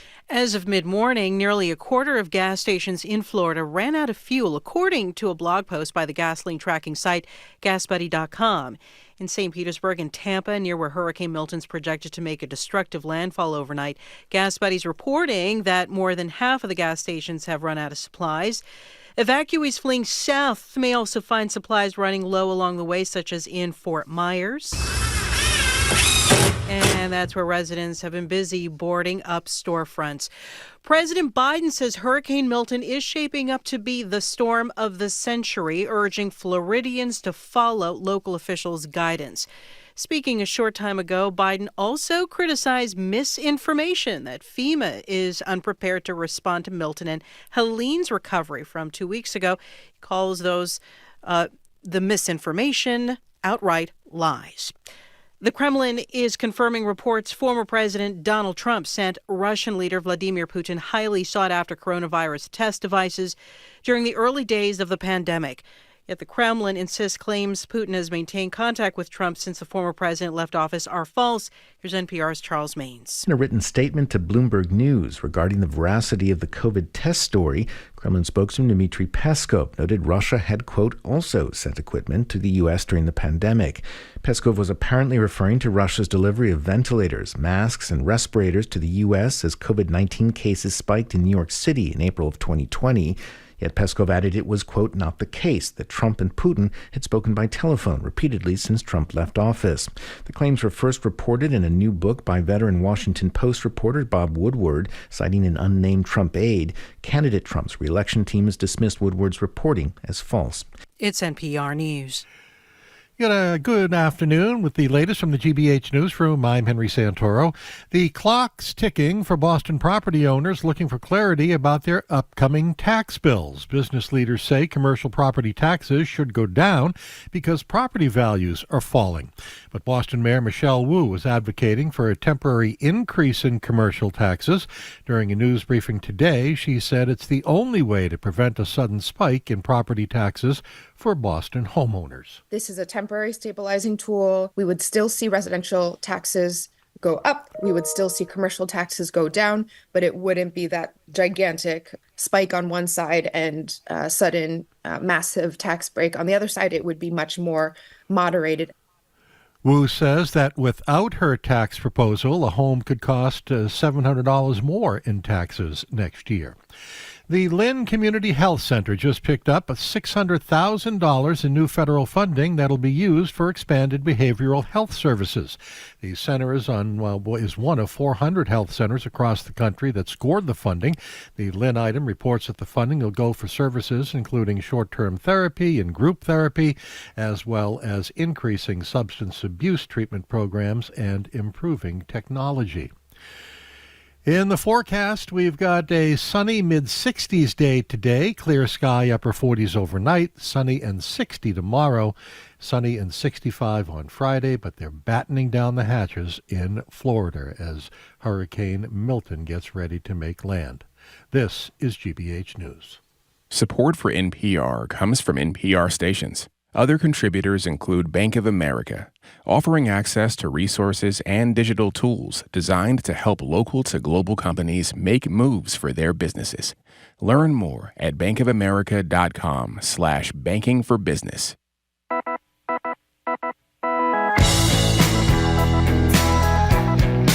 Hey, Mr. Browdy. I am Marjorie Egan. You're listening to hour number 3 of Boston Public Radio, 89.7 GBH. We're broadcasting live from the Boston Public Library and streaming at youtube.com/GBH News.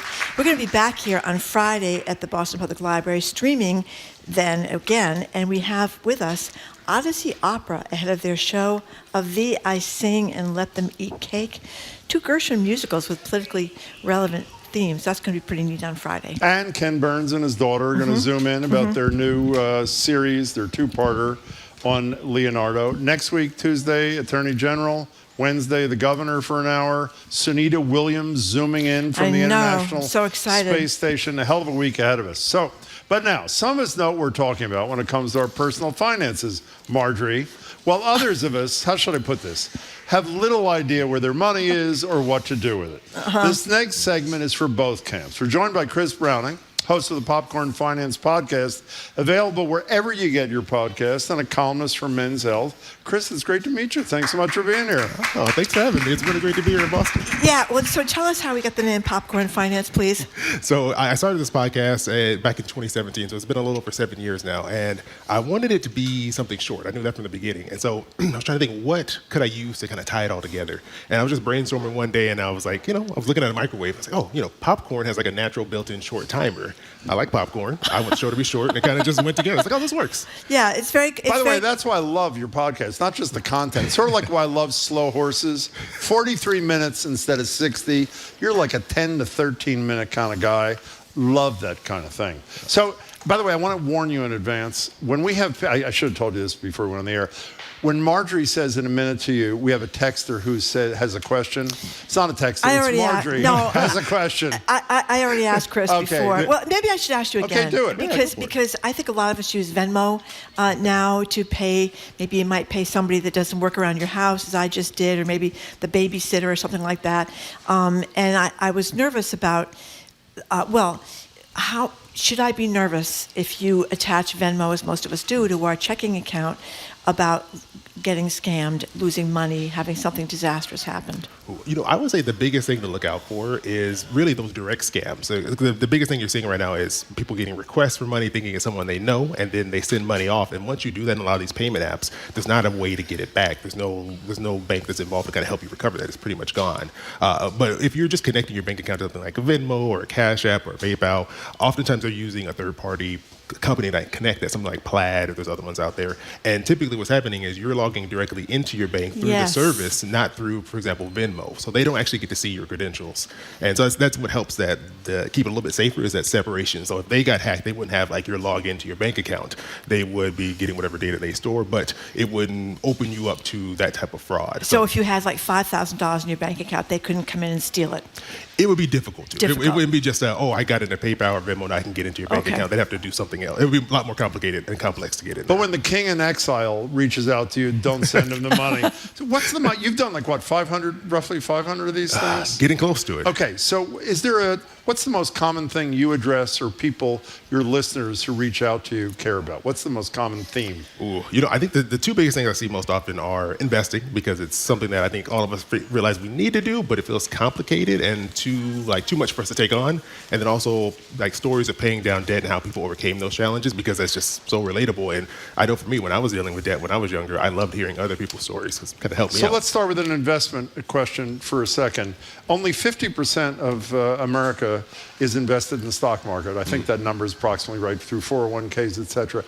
I understand that if you don't have enough money, but if anybody has any money, I don't understand why the stock market is not the first choice. It seems to grow every year, and I've checked this out because I'm a nervous guy too. Not too like you, but I am a nervous guy. Every time there's been a drop in a year or 2 years, it comes back with a fury through its whole history. So when people who don't have skills, and neither of us do, by the way, say, I've got some money, I want to start investing, so I have some decent amount of money when I get older, when I'm retired in 40 years or whatever, what's your list of priorities for them to consider? I think people don't invest because, like I said, it's very intimidating, right? You see all these terms, these concepts, these investment options, and you're like, I have no idea what any of these words are, so I'd rather just not, and I'll deal with it later, and then years pass by. And I don't think you need to have like any particular skills. Like you don't need to become like a professional stock investor or a trader. You don't need to go to school to learn this. I think it's just going and doing something simple. So for me, I say automatically your work 401k plan, 403b, 457, whatever's offered to you. Those oftentimes are the easiest way to get in. It comes right out of your paycheck. You get the tax advantages that are already built into the plan, and you can just pick something called a mutual fund, which is like a bucket of investments. So you don't have to go through and choose each individual one and worry about it every day. You can kind of pick almost like a set. And you can research what the track record of that particular investment thing is, right? So you know what you got. There's no guarantee, as they say, no, for the future, but at least you have an idea of how they're doing. Exactly. And there's these things like called target date funds, which I really love to recommend. And basically it's a fund in your 401k plan. It has a date on it, and that kind of correlates to when you expect to retire. And what it does is it goes through and pulls all the different investments that are already available to you. So you have like 50 options. It'll pull a collection of those to create a nice mixture for you. And then it'll shift to become more conservative as you age. So that way you're not as at much risk when you're going to be needing that money. And it does it automatically, not much you need to do. And it's a simple way to invest without thinking about it. We're talking to Chris Browning. He's the host of the Popcorn Finance Podcast. You know, in your last podcast I listened to, you had a guy that was in his 40s that had invested in his company, did a really generous match. I think he said 9%, which is a lot. And he had over $1 million already in his 401k in his 40s. And I thought, if you have that option, when you start working at 22 or 23, you can really accumulate quite a bit pretty quick. Oh, yeah. Like the biggest tool you have when it comes to investing and getting ready for retirement is time, right? The longer that money can sit, the more it's going to grow to. And I think so often when we're younger in our 20s, I know this was the case for me, you just don't think about it. Yeah. I got other things I want to do with my money. I maybe don't have as much money, so I don't do it, and you just keep putting it off. But the sooner you can get that money in and let it grow, you can end up in that situation where you have $1 million+ without having to put a significant amount of money into these plans. It's just getting started and getting over that initial kind of like fear and hurdle. Okay, so let's assume you don't have free money to invest, but you have enough money to either, put a little bit aside or to pay down your debt. I know you did a podcast on this too. Well, I assume there's not a one-size-fits-all, but as a general principle, what should be your first act? You know, that can be tough, right? And it depends on the type of debt you have. Oftentimes, I like to look at the interest rate. So if you have like really high interest rate debt, like maybe like credit cards. Credit card. Exactly. And those can get close to 30% depending on where interest rates are. I would focus a lot of my attention towards that versus saying, okay, I got to put all of my money into my retirement plan or invest. But you can still do a split. You can still put a little bit. It doesn't matter. If you're putting $20 a month, $50 a month into your 401k plan and the rest towards debt, something is better than nothing. So if you know, I don't, we've been on the air 25 years. This may be the first good thing I ever say about Donald Trump. One of his campaign themes, I'm sure he has no understanding of it, he wants to cap credit card rates. Credit card rates are usurious and then some.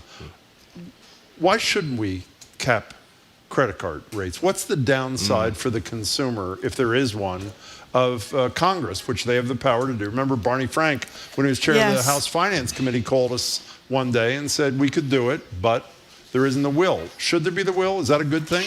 You know, it's hard to say. And it's interesting that he proposed it because that's a very, consumer-friendly policy. And there's also something that Bernie Sanders and AOC proposed a few years back. And there was a lot of pushback on it at the time. So it's interesting that he's kind of proposing it now. But the only positive I can kind of see in something like that would be obviously the relief that you would get. But I think the thing to think about is that oftentimes when you look at your expenses that you're paying, the things that are big and important to you, credit card interest probably isn't adding up to that big of a chunk compared to everything else. And the downside of doing something like this is that you don't really know. We don't know how the banks would react to a change like this. And could this cause more fees to pop up because they're not in the business of losing money? So could they start increasing fees, restricting access to credit because they're like, okay, now we don't know if we should lend this out and we need to make up our money. And also higher interest rates are their way of offsetting risk. So they're willing to lend to a maybe riskier borrower, someone with a lower credit score, because they can raise the interest rates higher. Whether or not that's fair, but if that goes away, you may see credit kind of tighten up for people with lower credit scores. We're talking to Chris Browning. He's host of the Popcorn Finance Podcast and a columnist for Men's Health. Speaking of Men's Health, you wrote a piece for Men's Health talking about a simple savings account switch that could mean a lot of improvement and multiply your money. Tell us about that. Ooh, yeah, so just talking about saving, right now interest rates have been pretty high, I think, for the past several years as the Federal Reserve has been raising rates. And what we're seeing is that you're seeing some banks raise their interest rates and others don't. What you're seeing is like the bigger banks, they typically keep their interest rates fairly low. You're not seeing them like raise them to the 3, 4, 5% range just because they don't need to. They don't need to attract new depositors because they have trillions of dollars. But you're seeing the online banks, predominantly online banks or the smaller banks, offer those higher rates. And so in that column, what I was doing, I was talking about these things called high yield savings accounts. And they're just regular savings accounts, but they're just accounts that pay higher interest rates. And they became really popular around like the early 2000s. You saw like ING Bank come into the picture, which was purchased by Capital One later Amex. on. Amex has one. Yeah, Amex. You see Amex, Discover, a lot of the credit card companies are getting in as well. And they can offer these higher interest rates because, one, they want to attract new deposits to come in, but also they don't have the same overhead as banks. So they don't have, a large branch. They don't have, thousands of employees and benefits that they cover. So for them, they're like, okay, look, we save money on this side because really all there is a website for you to go to. So in that case, we'll pass some of those savings on and give you higher interest rates to incentivize you to come in. And it's a huge difference. It's a small change you can make. It's very easy. You can do it in a few minutes, and you can get a much better interest rate. What's the difference between that, like in a money market? We do a 6-month CD, or I'm mixing them up. Money market's not the same as a CD, I guess. I really am not very good at this, Chris, as you can tell. But I know that you have those things. We can put money away for 3 months or 6 months with a higher interest rate. Is that the same thing or a different thing? So it is different. So a CD is a certificate of deposit. And so the difference between that and like a savings account is that a CD, there's restrictions on it. So typically you can only put in money at the initial start. So you can't like add money as you go. And they're locking in your interest for a set period of time. Okay. So you get like, for example, a 4% interest rate for 12 months. And then at the end of that 12 months, you have to roll it over. So they're effective. I recommend people get CDs if you have money you don't need to touch for a while. But the benefit of the high yield savings account is you get the flexibility of being able to take the money in and out when you need it, like for an emergency, for example, without having to incur a penalty like you might with a CD. Can I just say, by the way, in my own situation, the bank I use for my checking account, even though no one writes checks anymore, the interest rate when you put money in a savings account is 1/10 of the interest rate that I get by putting money in this American Express savings account, and there's no limitation. You don't need to be wealthy. All you need to do is open a savings account there. It's 10 times higher interest rate just for a normal savings account. Can we move to something that we talk about all the time? You wrote about men's health. We actually have a ballot question that we're going to debate on the air next week about whether or not the tip wage in Massachusetts should join, I think it's 7 or 8 other states, bringing up the tip wage to the minimum wage for everybody else. You described the tip dip, and in your story, I was appalled, not by what you said. Only 65% of people who sit down at a restaurant tip the server. I mean, really? You shouldn't go to a damn restaurant. I was stunned by that, too. As far as I'm thought concerned. it would be 95%. Unless the server was horrible. And the tip dip I think you're describing is, not only is that low, but it's lower than it was a few years ago. The percentage of people who tip for takeout is lower than it was a few years ago. So do you have any, we do actually a lot of shows on tipping, I have to say. Do you have rules of thumb when people say, I just don't know what to do or what's right? And obviously when money's tight, it's particularly critical issue. Yeah, it's hard, right? Like, because you're already going out, food prices are already higher than they were before, and so now you're like, oh, you get the bill, and I need to add more on top of that. For me, I'm a firm believer, 20% is like the standard, right? That's what you pay, because oftentimes, especially depending on where you live, the servers are the servers are depending on that wage to increase their earnings, actually make it a livable wage. And I think it's a lot of people don't understand it because it's so complex. Because, like you said, I think there's 7 states that will pay their servers a flat minimum wage. So whatever the state minimum wage they'll get, they'll get that regardless, and then they'll get their chips on top of that. But then there are several. There's I think there's 28 states, including Massachusetts, where they do like kind of an in between. So like the federal minimum wage is $2.13, but here I believe it is $6.75 for tip workers. So they get that first, then they get the tips on top of that. But then there's this weird math to calculate how they. If they don't make it to the overall minimum wage, the employer has to make up the difference. But again, that whole issue is on the ballot. So what's the? I mean, who do you tip? Who don't you tip? Is there a? I don't mean just you. What's your guidance for people? I think it typically, like, obviously you start with service because they're working off a smaller minimum wage. So of course in those situations you want to tip to make sure that they're getting paid for the work that they're providing to you. The typical rule of thumb is how much work and effort are they putting above and beyond, like you picking up your food. So obviously if you paid and went to the counter, you don't need a tip because it's a normal transaction. But if they brought it to your table, they brought you water, they checked on you, like those things, like those additional services, then that's where the tip would come. Okay, wait a second. So in what's your coffee place of choice in Southern California where you live? There's a good one called Offset. Okay, you go to Offset. You say, I want a dark roast with a little bit of milk, and they flip the screen. And the barista is staring at you as the screen is flipped, and he or she or they will see what thing Now, you just said all they're doing is essentially pouring the thing and handing it to you. Can you resist the pressure from the barista and not hit 10, 15, 20, 25% in that sort of one-on-one setting? That's always awkward, right? So because they're staring you right in the eyes. But I've noticed though lately they'll turn it and then they'll turn and walk away, like they take the pressure off of you a little bit.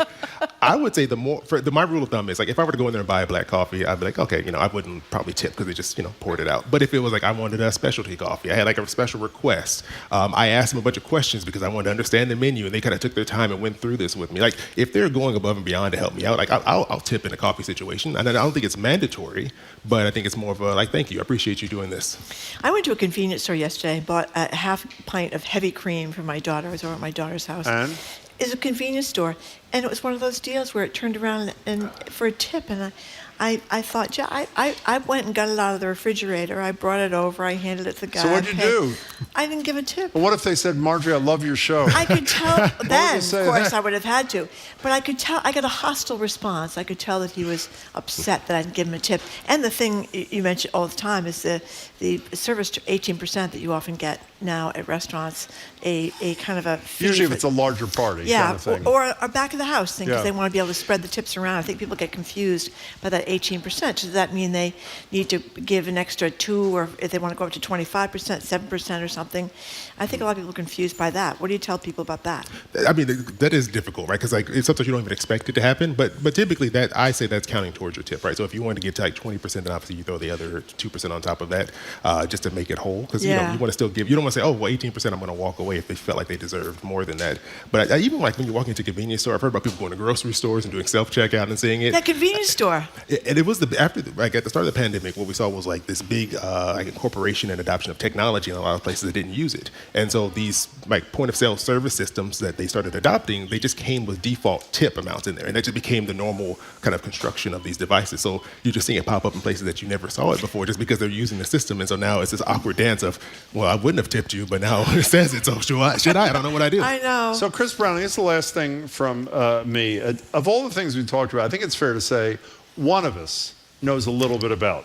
The next thing, neither of us knows anything about. The only thing we know about the following topic is Donald Trump was against it before he was for it, crypto. So, as I said before, that Sam Bankman-Fried fellow is in jail for quite a few years for his malfeasance involving crypto. Okay, anyway. So what's the advice for somebody who says, should that be part of my portfolio, particularly younger people who seem to be more into it and I guess are willing or able to lose money, unlike someone who's 10 years away from retirement? What's the advice on crypto?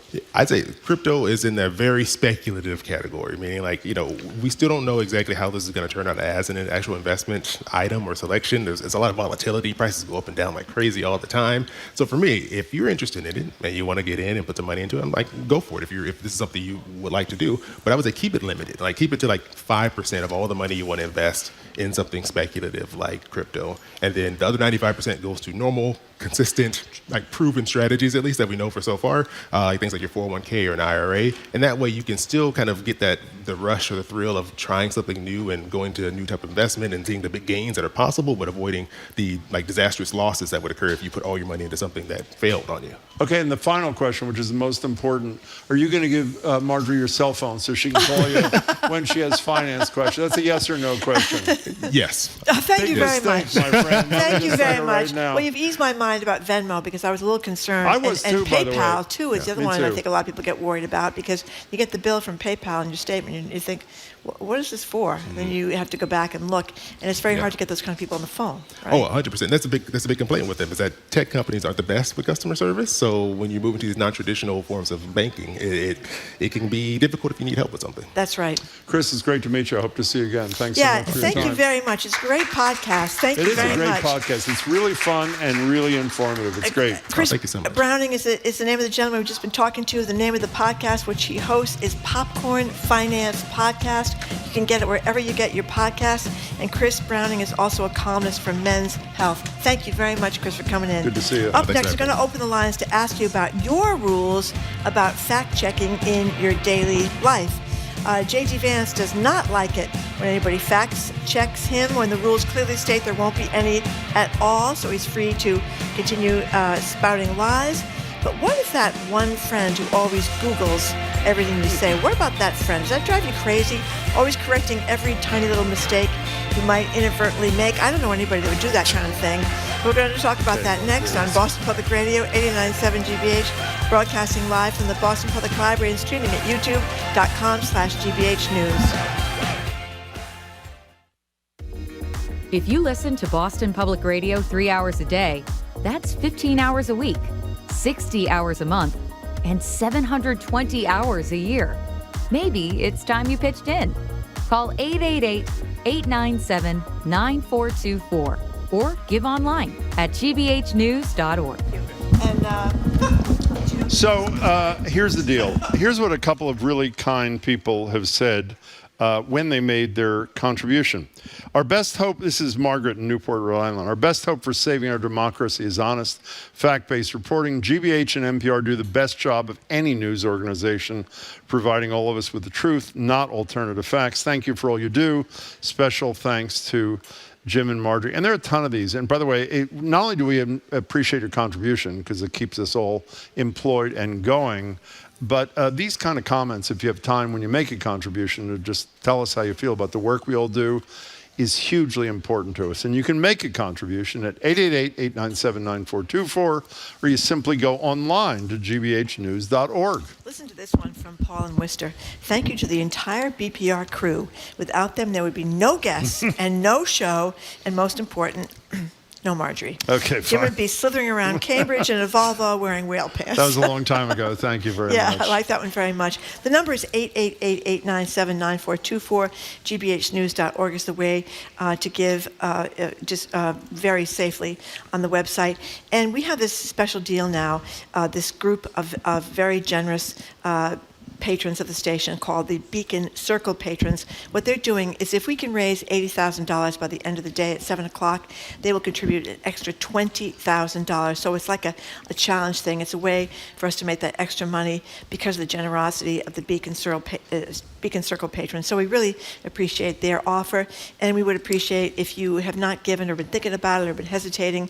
As I've said a million times now, more than 75% of our money comes from the generosity of listeners like you, and it's mostly small amounts like $10 a month, $5 a month, or $20 a month, and some private grants as well. And then we have a small amount of money that comes from the government. So we really need support from listeners, and we very much appreciate you listening to us, and we very much appreciate anything you can give if you're in a position right now to give. The number again is 888-897-9424, gbhnews.org. Yeah, just as a side thing, I just got a text from a friend of both of ours, Christine, who said, I just received a discount at Russell Farms in Wayland because I'm a GBH member, another benefit to mention during the pledge. So there's a lot of benefits. That's a good one. Most important one, I hope you think, is what you get to hear and see on this station and on Channel 2 and other stations that are under the GBH umbrella. This means a lot to us. It takes almost no time.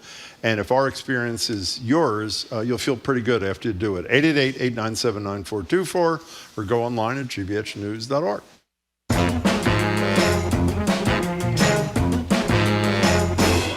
Welcome back to Boston Public Radio. Jim Browdy and Marge Regan live at the library, streaming at youtube.com/GBH News. For the rest of the show, we're taking your calls about the fact checkers in your life. As journalists, we're prone to chime in when a guest or a friend or a frenemy especially gets something wrong. we're aware this doesn't make us the most fun at dinner parties. So we want to hear from you about the chronic fact checkers in your life. And what are you laughing about? And if you are one, I know somebody who fact checks his friends from time to time and coworkers. If you are one, we'd love you to be honest and tell us. 877-301-8970. Some of us don't call it fact checking. We call it friendly corrections. Friendly corrections. And occasionally we do. I mean, for example, here's a good. We were doing a segment that was ridiculously popular yesterday. We were paying tribute to vegetables. We were. And Jim, that's me, by the way. I said a turnip was shaped like a carrot. Marjorie didn't correct me. And a texter, you know who the texter was? Tiffany Faison, the noted restaurateur. The restaurateur and chef. Corrected him. Star of TV. Said we were confusing the turnip with a parsnip. Here's me, and then Marjorie's response. What do you say? You got it wrong. Well, no, I just didn't correct you, Jim. Oh. Sometimes, you may correct me, but I don't always correct you. Boy, that was a really low blow by you, by the way, I should say. Well, it's true. Just this morning before the show, we for some reason, Dubai we were talking about. was I made a mentioned. small mistake. And you said it was a country. I said it. I did. I didn't know what I it was. said it was a city. You said, no, it's not. It's a country. I did say no, it's not. It's not a country. It's a city. And, it Why is did you have to correct me? Who cares what Dubai is? Really? City? Does anybody care what Dubai is? Okay. No, but one woman You might cares say, what Dubai is. 2 women. Why They're would friends. you care more about a parsnip than Dubai? Okay, so let me just tell you, I think the way if you want to call it fact-checking, which you do, our number is 877-301-8970. The question is, the issue is how do you do it? If you do it harshly and in an unfriendly kind of way, then it's inappropriate. But if you do it in a way that is seen, as I see it, as helpful to make sure that person knows what's right and wrong, I think it's an important part of the interrelationship between human beings, Marjorie. Well, I'm big into fact checking. I think these debate moderators should have done a lot more fact checking, but the would-be Vice President, J.D. Vance, does not like it. Here is J.D. Vance during the VP debate clashing with the moderator, over a fact check about Haitian migrants. The rules were that you guys weren't going to fact check, and since you're fact checking me, I think it's important to say what's actually going on. It's like a 3-year-old. It's really. He just said something that was untrue. I think there should have been a lot more fact checking because I think a lot of people do believe the stuff that Trump says is true, and if you don't get fact checked, like he was talking about. Well, I'm not even going to. Okay, fine. We're not going to do. But this is not a political discussion. It's not about fact-checking journalists. No. This is about fact-checking in your personal relationships, at work, at home, etc. This is about too, and what people do this all the time. Not everybody has a smartphone. You may say the sky is green, and then you're with a friend who immediately looks up to see the color of the sky on their phone. They're fact-checking you in real time as you're having some kind of conversation. So what's wrong with that? Well, it can get a little annoying to people. Everything you say, they have to fact-check. And I have done something which I probably shouldn't do. What's that? Well, since this is what I do for a living, and I read about politics all day long, and I have to read all these stories about the people that are running for office, and then I get somewhere, and somebody, I'm at a social event or a family event or something, and someone is going on and on and on, spewing all this stuff that's... And you correct them? People you don't know? No, it's family members. Oh, family members. I'm sorry. How did that go? Friends. How's that go over? This does not go well. Really usually. good? This does not go well. But sometimes you feel almost compelled because they're going on and on and on and on. Can I say one thing? Dee from Ashland just texted. What'd she say? It's important to realize we are all entitled to our different opinions, but not our different facts. Well, who said that, by the way? Senator Moynihan was the first one. You're entitled to your own set of opinions, but not your own set of facts. Now, can I just say, I wasn't going to bring this up. Marjorie, we're having our usual meeting in the morning. I may have made a mistake about Dubai. Marjorie says to me, I am really proud that we do our show in the state of Boston. And I chose to overlook that and not even mention that she was factually. Well, it's close to true. Let's go to Todd and Newton. We're talking about fact-checking in real life, not in politics, not with journalists, but in real life. Hey, whoops, he disappeared already? No, there he is. Hi, Todd. How are you? Hi, guys. First time, long time. I think your show's terrific. Thank you. Yeah. What my favorite line when someone corrects me, especially if it relates to grammar, but it works for anything, is the more you correct me, the fewer I like you. That's a pretty good line. Okay. Todd, speaking of fewer, fewer. two things that drive me over the edge that are grammar things. When someone says less rather than fewer, I feel the need to correct them nicely. And when someone uses an adjective before the word unique, like very unique, I feel the need to correct unique. them. Is that inappropriate or is that acceptable behavior on your part, Todd? I think that kind of pushes the limit, Jim. Okay, don't call again then, Todd. Thank you very much. No, I'm kidding. Great first call. Call us again soon. We got to take a break, Marjorie. Okay, we're taking a break, but we're talking about how annoying it is when people. No, we're or maybe not. you don't think it's annoying when people fact check you all the time in your real life, particularly when they do it on their telephones. You're listening to Boston Public Radio, 89.7 GBH. We're broadcasting live from the Boston Public Library. Live, local, 3 hours a day, 5 days a week. Jim Braude, Marjorie Egan, Boston Public Radio. It's here on GBH Radio because of your support. Now's your chance to keep the conversation going. Give online at gbhnews.org or call 888-897-9424. Listen to this. This is from Catherine in Weston. I love to listen to GBH Radio and watch the television program. It's a pleasure and relief to have a source of intelligent, informative media programming. My mother was a contributing member of GBH for decades until she died a few years back. And during the years I've lived in the USA and the Boston area have thrived on NPR and GBH, which helps keep my sanity and offers lots of fun programs over the weekend. And Mary from Warren, Rhode Island says nice things about the humor that is on GBH. What'd she say? Well, she said intelligent discussions, honest news, and humor seem so rare on many outlets, but are cherished on 89.7. Very nice. Yeah, It's that's really very nice. nice. So that really makes us feel good when you send in these nice remarks. You know, a lot of people text us not so nice remarks, so I like to balance it out a little bit. But the deal is, as we just said, that we are on 15 hours a week, and the station itself is on 24 hours a day, 7 days a week. And it's expensive to do all this reporting, to send people out to the scene of all these different events. So we do appreciate your support, because we need your support to keep going at 888-897-9424, gbhnews.org. We have a special deal going on today, too, What's until 7 o'clock at night. Oh, the match, yep. The match, yeah. We have these generous people. They're called the Beacon Circle Patrons, and they're offering to add an additional $20,000 if listeners contribute up to $80,000 or $80,000 before 7 o'clock tonight. So it's a way to give a lot more money. 888-897-9424, gbhnews.org.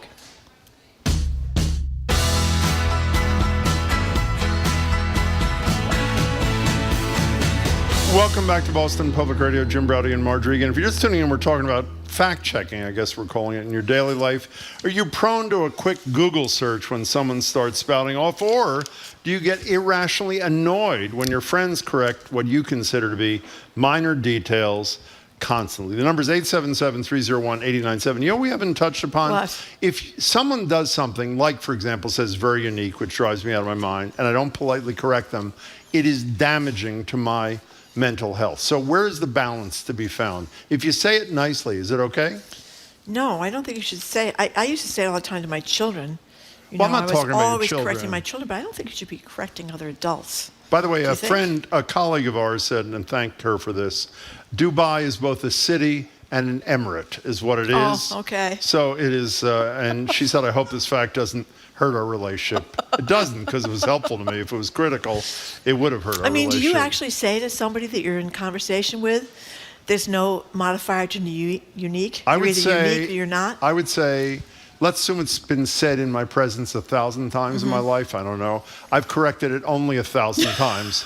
It drives me, and I told you, the less and fewer thing, well, those are the only two you're a grammatical challenger, But you know, it's too. over. People don't care about grammar anymore. I don't care if they you care. see I care. incorrect grammar in the newspaper. You hear people say it on television. I remember Barack Obama, Harvard Law School, saying between you and I instead of between you and me. People get it wrong.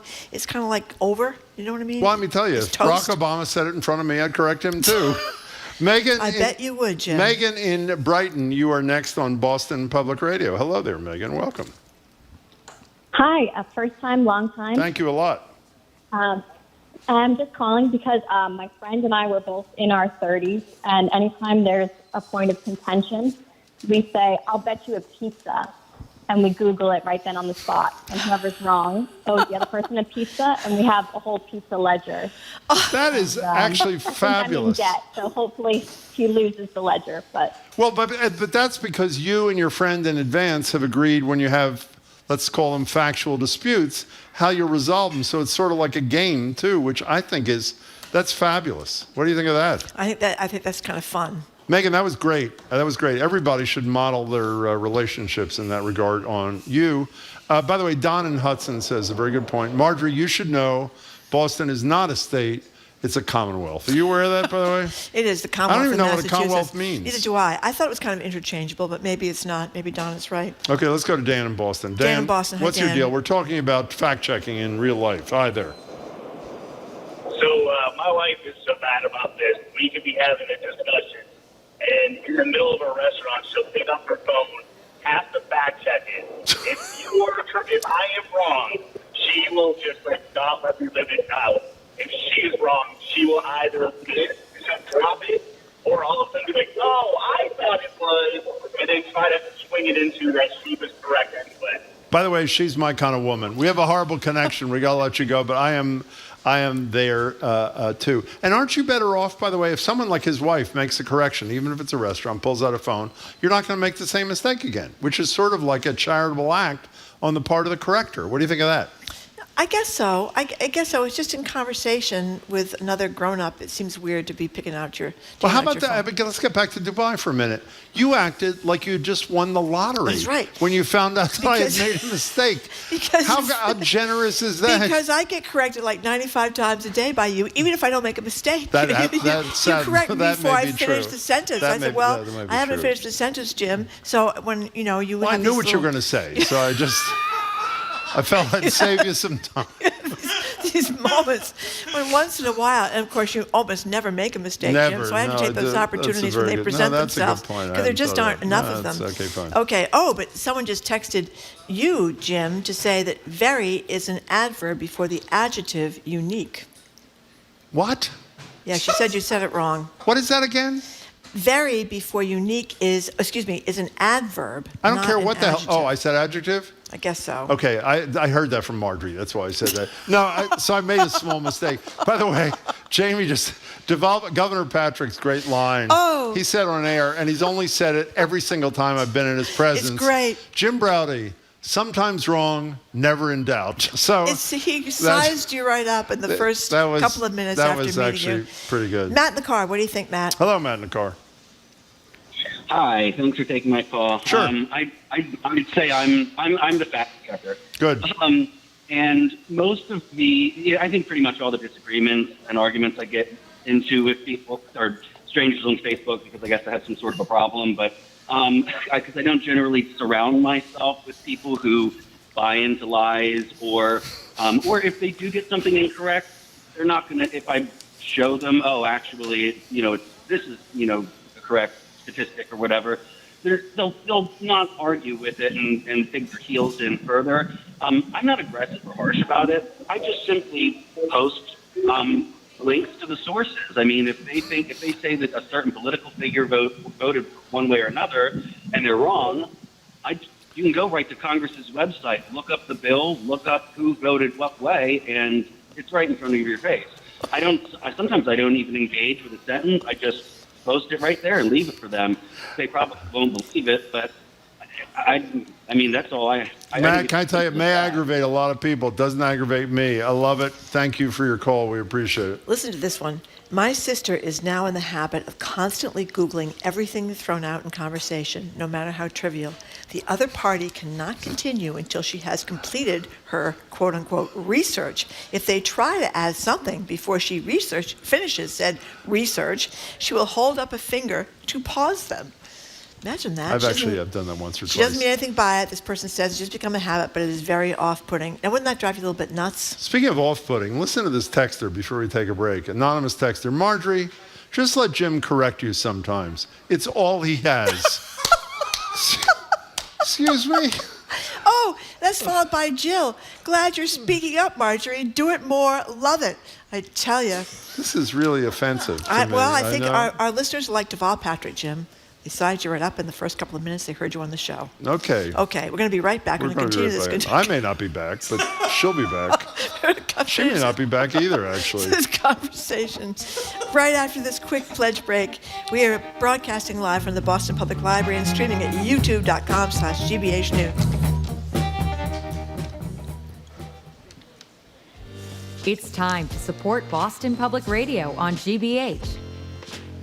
Listener contributions pay for the program and keep it on the air. You don't have to give much to make a difference. Please make a difference by giving now at gbhnews.org or by calling 888-897-9424. Okay, so here's the deal. We've got this challenge, grant, whatever you want to call it, a match. If we raise $80,000 in listener contributions by 7 o'clock tonight, which is only 5+ hours away, we get an additional $20,000 from this generous group of Beacon Circle patrons. So let me state the obvious. Your every dollar goes further than just the dollar because that $20,000 is sitting out there if we reach the $80,000 goal. And we reach it by you calling 888-897-9424 or hit the donate button at gbhnews.org. Today we have a pretty good gift, I think. It's this for $10 a month. You get this brand new Stand With the Facts water bottle. It says Stand With the Facts. It also has the NPR and 89.7 GBH logos.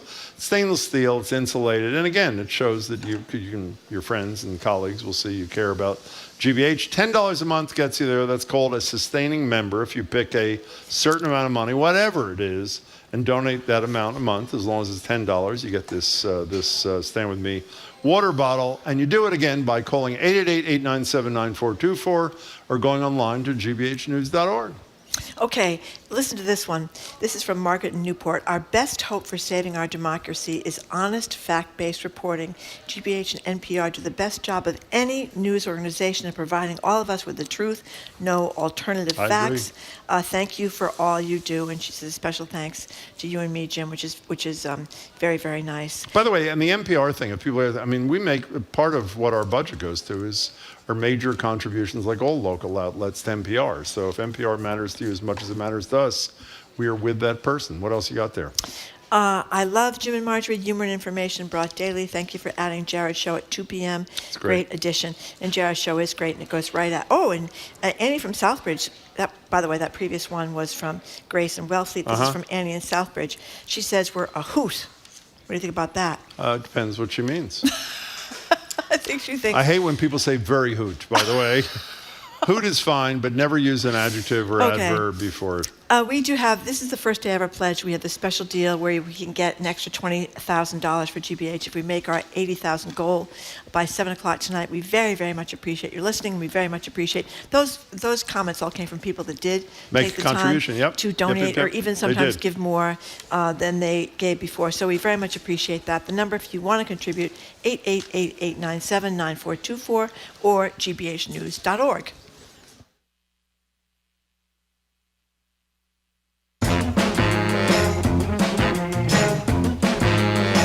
Just a couple of minutes left. Welcome back to Boston Public Radio. Marjorie Egan and Jim Browder. We're talking about fact-checking, not at debates or in politics or a journalist dealing with a subject, but rather in your real life, in your personal life. Friends, coworkers, lovers, etc. 88, oh, nope, the wrong number. 877-30, well, the lines are full, Jim. So while you're doing that, Davida, do you have something you want to say? Or Well, I have a couple of quick, sorry, go ahead. Quick texts. This is from Blair in Upton, who says, I love getting fact-checked and then watching the fact checker find out I had my facts right.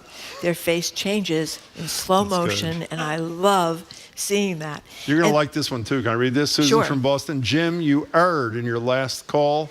People annoy, conditions aggravate. Ooh, that's very good. Can I tell you, that aggravates. That's very correct. Good. And one more quick one. I have a friend that when our friends are chatting in the group text, that friend will call me up personally afterwards to correct me on something she feels I got wrong, and it drives me nuts. Oh, yeah, it would drive me nuts, too. Let's try to squeeze in one more. Davida, you're in Vermont somewhere. Welcome to the show. Hi. Hi. Hi. Well, I wanted to say that we have two friends we spend a lot of time with. Mm-hmm. And whenever we come up with something in a discussion where we're not sure we agree on, we go into what we call navel gazing with Bob and Judd. Which is? And we spend our time. What's that? What is that? So what it is. Oh. We lost Tavita? We'll never know now. No, she's still there. here. No, Oh, are that you was here? our mistake. Go ahead. What is navel gazing with Bob and Judd? Or whoever they are. So Yep. what it is, yeah, well, they're wonderful. I'm One sure day they you'll are. meet them, maybe. I'm sure they are. Go ahead. So we had a discussion one day when we were cooking about the difference between shredding and grating. And, of course, one of us thought shredding was using a certain side of the grater. The other one thought that grating was using the same side of the grater. So instead of getting into a pissing match, we just spent probably 15, 20 minutes going through all kinds of fun gyrations. And we do that all the time with everything that comes up. And we have a great time I love agreeing that. to disagree. You should have that kind of attitude, Marjorie. You should be much more open to criticism and correction. You know, you really defeated. Listen to Mike Oh my God, in Davita, North thank you. Carolina. We're almost out of time. He says he's looking forward to the next pledge period when the premium will be the smug terry cloth robe. Yeah. Yeah, the smug mug is a big Yeah, but it's seller. not People today, love so that. we're not It's not talking today. about it, are No, we? we're not. No, Are we're we? not. Are we Thank you. done? We're done That's- already? yeah, it's Oh done. wow. Okay. The end of the I'm not show. prepared for this. Let me turn Apparently the page not. here. Okay. But I can say this much. Thank you very What much to can you people that say? came down to the Boston Public Library. Thank you really for appreciate coming. it. Appreciate Thank you it. for listening to another edition of Boston Public Radio. You can keep up with us 24/7 by way of our podcast or check out our TikTok page at Boston Public Radio. Tomorrow we're going to be joined by our food policy analyst Corby Kummer, former Massachusetts Public Safety Secretary Andrew Cabral, former Massachusetts Education Secretary Paul Revel, and Boston Globe business columnist Shirley Leung. We want to thank our fantastic crew, Zoe Matthews, Aidan Conley, Nicole Garcia, Hannah Loss, our engineer John LeClaw Parker, our executive producer Jenny Bologna, the Culture Show with Jared Bowen, which many people complimented on the They text did indeed. and the little messages about contributing. Starts right after the 2 o'clock news here on 89.7 GBH. Quick note, Jim and I are going to be moderating this event with Cy Montgomery on her great new book, What the Chicken Knows. It's going to be November 6th, the day after the election. Oh my God. Arts at the Armory. For tickets and more information, go to thewilbur.com/armory. That's the Wilbur as in the Wilbur Theater, WILBUR, thewilbur.com/armory. I'm Marjorie Egan. I'm Jim Browdy. Thanks again for tuning in Thanks for today. being Hope here. you can tune in tomorrow. Thank you for all the great texts and great phone calls. And I hope you can tune in again tomorrow. See you later. See ya. Boston Public Radio today was made possible thanks to our listeners who make voluntary contributions. That's how GBH and the public radio model works. The money you give helps keep Boston Public Radio on the air. We're here to encourage you to make a monthly gift right now by signing up as a sustaining member during our fall membership drive. Really just takes a few minutes at gbhnews.org or call us at 888-89. Support for WCRB comes from you and the Boston Speakers Series. With its 2024-25 season of diverse ideas and world perspectives. 7 evenings at Symphony Hall with a lineup of speakers including Supreme Court lawyer Neil Katyal, composer Andrew Lloyd Webber, historian Annette Gordon-Reed, and former NATO commander Admiral James Stavridis. The Boston Speakers Series, presenting the world up close. Information at bostonspeakers.org. Classical Radio Boston is WCRB FM 99.5 HD1 Lowell, Boston.